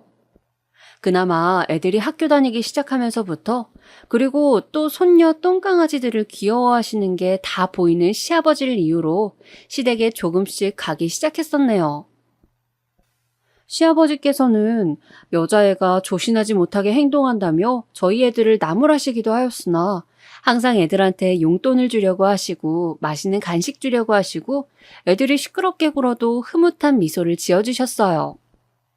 저희 딸들 공주님 드레스 입고 사진관에서 기념으로 사진 찍었던 것도 인화해서 한 장 드리니까 뭐 이런 사진을 찍어놨어? 별꼴을 다 보겠구나. 말씀은 이렇게 하셨지만 나중에 봤더니 그걸 액자에 걸어 놓으셨더라고요. 그래서 여차저차 하다 보니까 시댁에 다시 꽤 발걸음을 하게 되었는데요. 그렇다고 해서 시어머니께서 좋은 쪽으로 변하셨다거나 고부관계가 부드러워졌다거나 이러지는 않았습니다. 저희가 시댁에 갈 때면 거의 남편이 운전을 했거든요. 그런데 어느 날은 제가 모처럼 운전을 하고 갔어요. 시댁에 도착하고 보니까 할 일거리가 좀 쌓여 있더라고요. 저희한테 호박죽 써주신다더니 아직 작업 시작도 안 하셨고 그냥 덩그러니 늙은 호박만 나와 있고 그거 저보고 하라는 무언의 표시를 하신 것이었습니다. 늘 이런 식이었어요. 오느라 고생이 많았네. 우리 아들 일단 방에 들어가서 좀 쉬어. 운전하고 오느라 엄청 피곤하지? 역시나 시어머니께서 그렇게 말씀하실 줄 알았습니다. 늘 그런 말씀을 꺼내들고는 하셨거든요. 당신의 아들은 오자마자 무조건 편하게 쉬어야 하고 며느리는 주방일부터 당장에 부려먹어야 하고 그날은 그걸 염두에 미리 두고 있었던 제가 자신만만하게 알려드렸죠. 아닌데요, 어머님. 오늘 제가 운전하고 왔어요. 그랬더니 흠칫 놀라신 눈치가 분명했습니다. 저는 내심 궁금했어요. 과연 제가 운전을 하고 왔다고 해도 운전자를 쉬게 하실지 말이에요. 이윽고 열린 시어머니의 입에서 나온 소리. 그래? 오늘은 네가 운전을 하고 온 거였어? 잘했네. 앞으로도 웬만하면 네가 해라. 요즘은 여자가 남자보다 운전을 더 잘하는 세상이라잖아. 역시나 어림도 없었지요. 운전하고 온 며느리는 절대 안 피곤할 거라고 생각이 드셨나 봅니다. 늘 그러셨듯이 저를 주방일로 부려먹으려고 하시는 눈치가 빤하길래 저는 오늘 운전하고 와서 그런가 나른하고 막 고단해서 잠이 좀 오는 것 같아요. 저 잠깐만 쉬고 있을게요. 저는 이렇게 말하면서 자리를 피했습니다. 작은 방에 들어가서 그냥 잠시 눈 좀 붙이면서 쉬어버렸어요. 일어나서 나와보니까 호박죽은 시어머니께서 혼자 다 하신 모양이었습니다. 괜히 제가 나쁜 며느리가 된 것 같아서 묘한 기분이 들었지만 늘 저를 이런저런 이유로 부려먹으신 데다 항상 핀잔까지 주셨던 분이니 죄책감은 갖지 않으려고 했네요. 원래는 시어머니와의 미묘한 갈등만 아니면 저는 가족관계에서 문제점이 없었는데요. 불행하게도 시간이 지나면서 살짝 힘들어졌어요. 남편이랑은 지인의 주선으로 만난 관계였고 결혼 전제로 사귄 것이었기 때문에 연애 기간이 짧았어요. 그러니까 결혼해서 부부싸움 한번 크게 한 적이 없이 살아왔던 것은 어떻게 보면 천운이었다고 할 수 있었겠네요.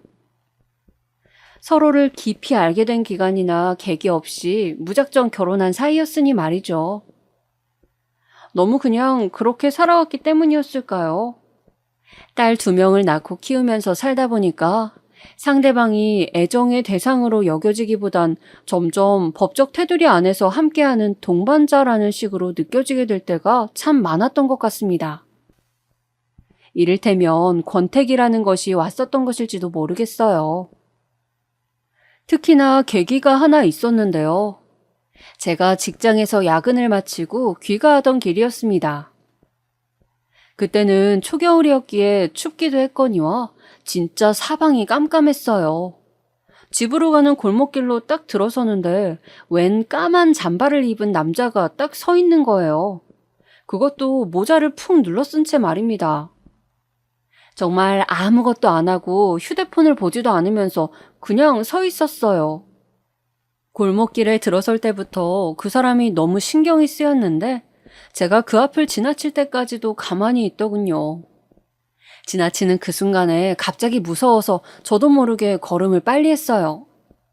그리고 그 골목을 벗어나자마자 방향을 틀었습니다. 그런데요, 그 남자가 저를 따라서 뛰어왔던 겁니다. 제가 바로 방향을 튼 걸 모르니까 그냥 정면만 바라보면서 막 크게 두리번거리더군요. 저를 찾는 것처럼 말이죠. 저는 공포에 사로잡혀서 그 구석에 몸을 숨기고 가만히 있었고요. 그 남자가 완전히 시야에 안 보일 때가 되어서야 남편에게 전화를 걸었습니다. 손에 식은땀이 난 상태였고 진짜 발이 잘 안 떨어지더라고요. 지금 집이지? 나 지금 너무 무서운데 나 데리러 나오면 안 될까? 근처에 웬 이상한 놈이 있는 것 같아.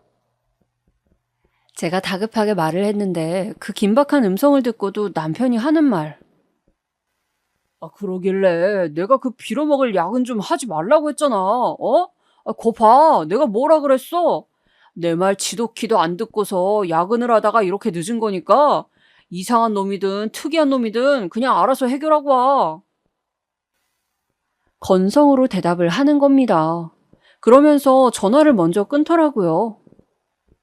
와, 초겨울의 추위보다도 더욱 싸늘한 것은 그때 그 순간 남편이 보인 반응이었을 겁니다. 저는 잠시 후에 그 골목으로 들어선 고등학생 무리가 있길래 걔네를 따라서 이동할 수 있었어요. 집에 오자마자 남편한테 따졌습니다. 애초에 그 시기에 남편이 가벼운 접촉사고를 일으켜서 남편 차는 술이 맡긴 상태였고 그래서 제 차를 남편이 타고 있었거든요.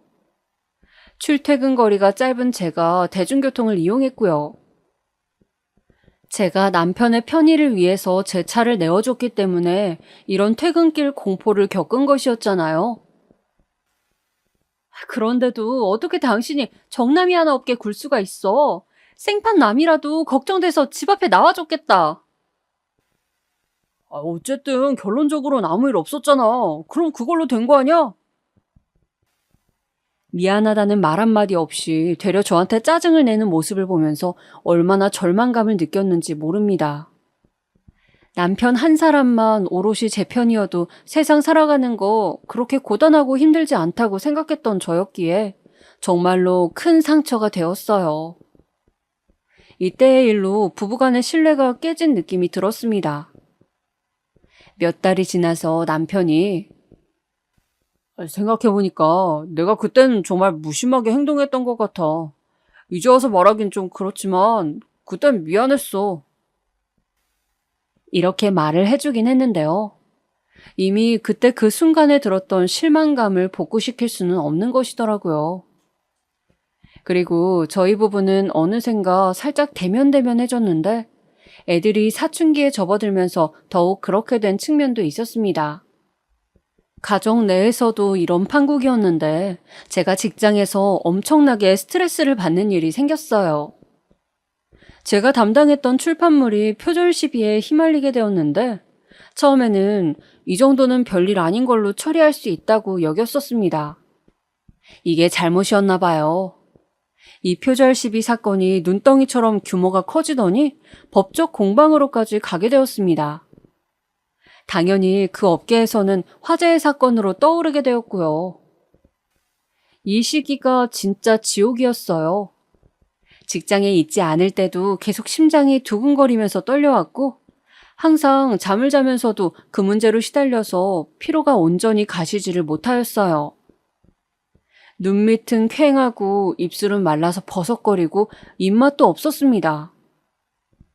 그러다 보니까 세상에 제가 극심한 스트레스로 인한 탈모가 왔어요. 정수리 부근에 동그랗게 땜빵이 생겨났습니다. 병원에 가보니까 젊은 사람들, 특히 20대 초반에 아주 혈기왕성한 나이라 할지라도 갑자기 심한 스트레스에 시달리면 이런 식으로 탈모가 온다고 말을 해주더라고요. 나이가 들수록 머리숱이 줄어들긴 했습니다만 저는 원체 머리숱에서 부족한 사람과는 거리가 멀었거든요. 그래서 머리숱은 부족하지 않은데 머리 위에 동그랗게 누가 무슨 머리카락을 한 움큼 뽑아놓은 것처럼 땜빵이 있으니까 그건 또 그거대로 우스운 모양새가 되더라고요. 그리고 이 땜빵의 크기가 좀 컸어요. 이 크기가 작은 사람은 엄지손가락 손톱만 하다고 하던데 저는 그것의 몇 배는 되었습니다. 가뜩이나 스트레스가 겹쳐서 시달린 것도 짜증이 나는데 원형 탈모까지. 너무 속상했고 억울하기도 했어요. 저는 이게 너무 보기가 싫어서 시댁에 갈 때 모자를 쓰고 갔습니다.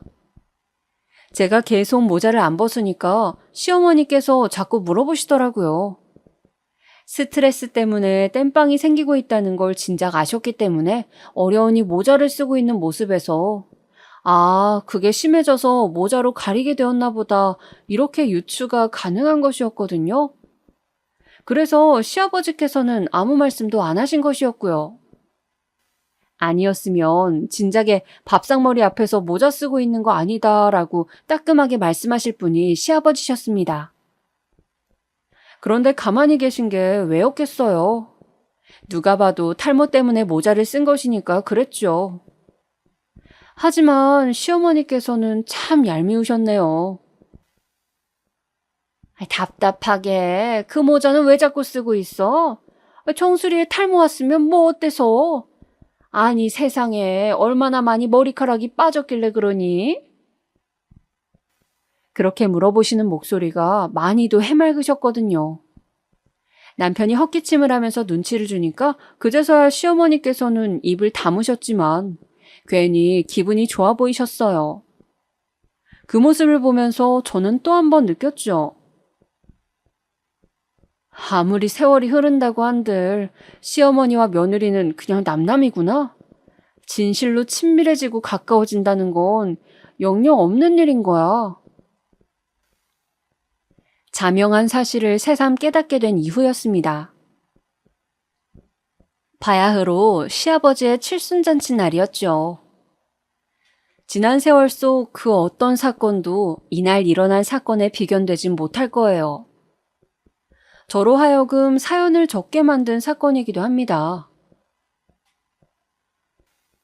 아버님 칠순날에도 모자를 쓰게 되었네. 칠순잔치 전까지는 머리가 다시 자라나길 바랐는데 그런 기적은 일어나지 않는 법이었구나.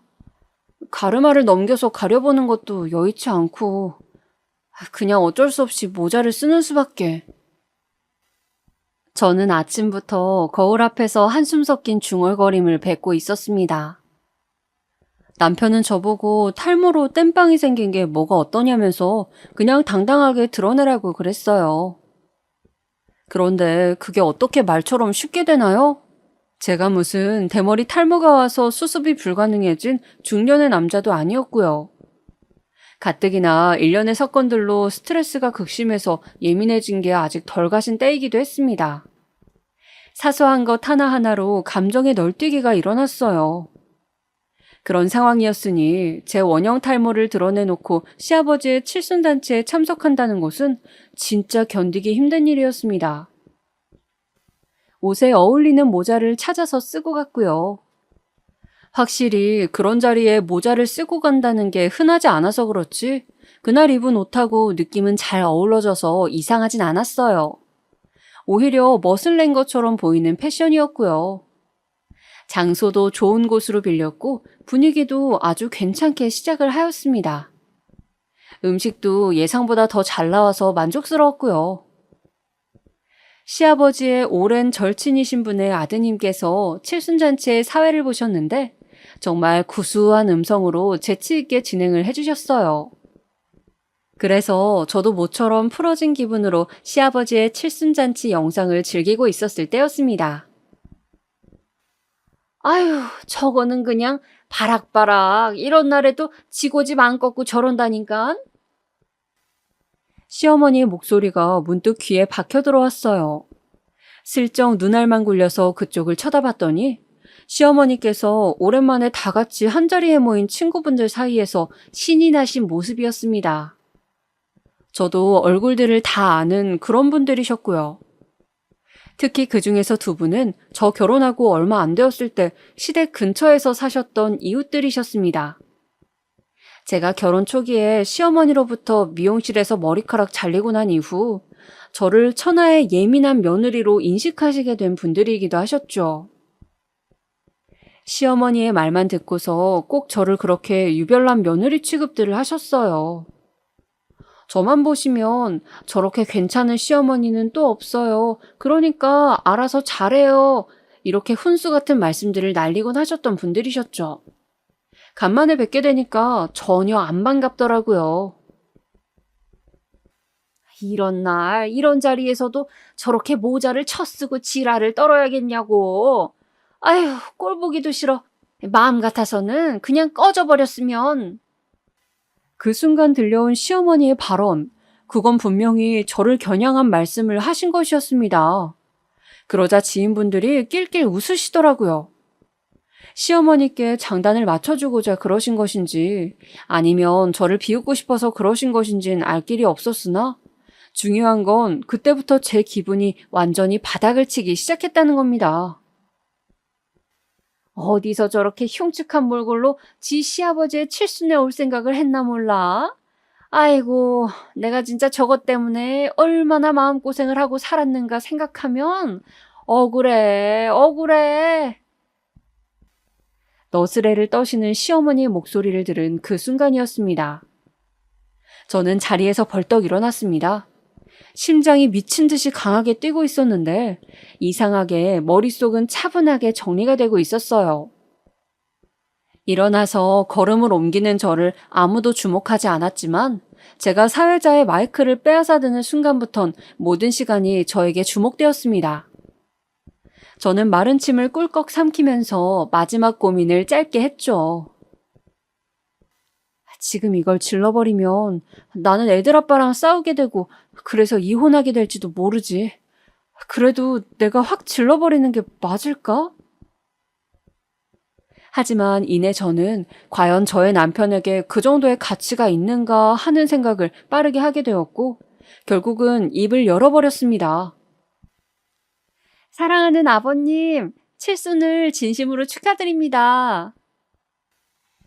제가 큰 목소리로 외쳤고 자리에서 남편이 저를 황당하다는 눈빛으로 쳐다보는 모습이 눈에 들어왔습니다. 그리고 시어머니께서는 혀를 끌끌 차고 계셨어요. 저는 씩 웃으면서 말을 이었습니다. 며느리가 되어서 이런 중요한 자리에 모자를 쓰고 오다니 정말 죄송하다 못해서 죄인이 된 기분이에요. 참으로 못난 며느리죠? 그런데 이렇게 못난 며느리인 김에 저 말고 다른 사람도 죄인이란 사실을 지금 이 자리에서 공개하려고요. 되는 대로 말을 막 뱉었어요. 칠순잔치의 주인공이신 시아버지께서는 어리둥절한 표정을 짓고 계셨는데 저의 말이 계속해서 이어질수록 그 표정은 경악으로 뒤바뀌게 되었습니다. 존경하는 어머님, 제가 한때는 못난 마음씨로 자주 찾아뵙지 못했죠. 명절에도 꼴랑 하루만 머물다가 간다면서 어머님께서 저에게 어찌나 많은 욕을 하셨었는지 저 다 기억해요. 하도 욕을 얻어먹어서 그런지 저는 항상 배가 안 고프답니다. 시어머니께선 어이가 없다는 듯 입을 쩍 벌리셨어요. 하지만 이제 시작에 불과했습니다. 저는 구슬픈 눈빛을 꾸며내며 시어머니 쪽을 바라보며 정확한 발음으로 마이크에 대고 말을 했어요. 그런데요, 어머님. 아들과 며느리 부부가 꼴랑 하루만 머물다가 떠나버리는 명절, 남은 기간 동안에는 어머님은 뭘 하셨나요? 혹시 명절을 맞이해서 고향에 내려온 옛 친구를 만나진 않으셨나요? 그리고 옛 친구분과 뜨거운 시간을 보내진 않으셨을까요? 그러자 사람들이 깜짝 놀란 소리들을 냈습니다. 앉은 상태에서도 시어머니께서는 바들바들 몸을 떨기 시작하셨고 그게 제가 있는 거리에서도 보일 정도였습니다. 저희 그이가요, 그냥 기계뿐만 아니라 자동차도 잘 만지는 거 어머님께서도 잘 아시잖아요.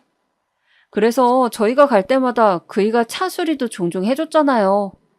하도 잔고장이 많이 나는 것 같아서 저도 시댁에 갈 때마다 차량 내부 청소도 열심히 하고 그랬답니다.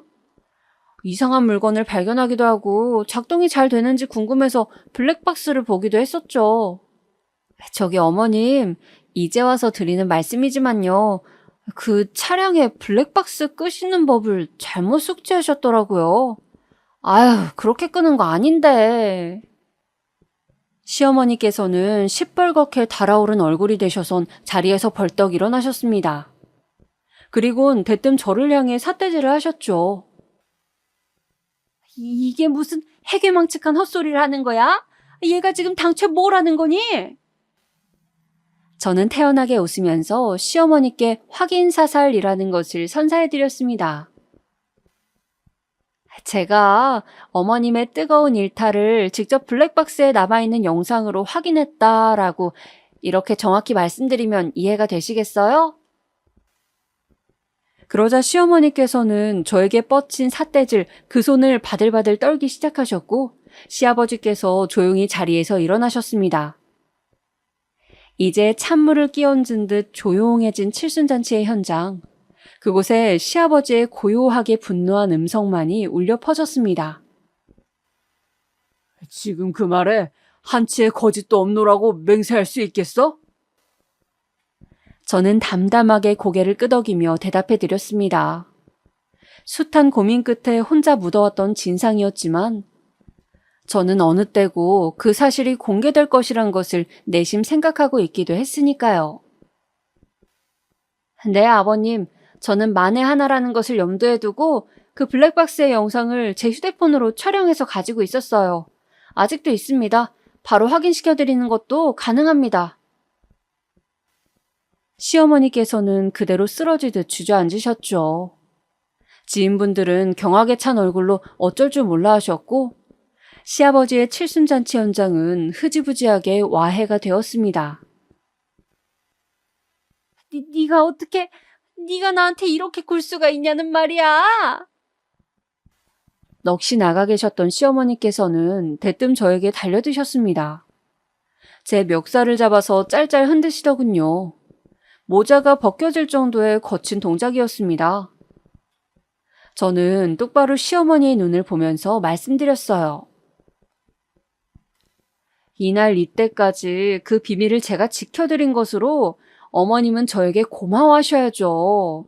진작 밝히지 않은 것으로 저는 아버님께 정말 큰 죄책감을 느끼고 있으니까요. 시어머니를 저에게서 떼어놓은 건 남편이었습니다. 그리고 남편은 모자를 주워다가 저에게 다시 씌워주었어요. 그 모습을 보면서 시어머니께선 충격을 받으신 듯 했습니다. 당신의 편을 들어주지 않는 아들의 모습 앞에서 말이죠. 남편은 그저 시어머니를 보면서 커다란 한숨을 깊이 내쉰 게 다였습니다. 하지만 저는 그것으로 족하단 생각이 들었네요. 시아버지께서는 당장에 시어머니를 쫓아내셨고 알거지로 인생을 마감시켜주겠다면서 으름장을 놓으셨습니다. 인생에 다시 없을 배신감을 느끼셨대요. 절대로 용서 따윈 없다고 하셨습니다. 그리고 저에게는 제가 그 일을 함구하고 살아온 책임을 묻지 않으셨어요. 저로선 다행이었네요.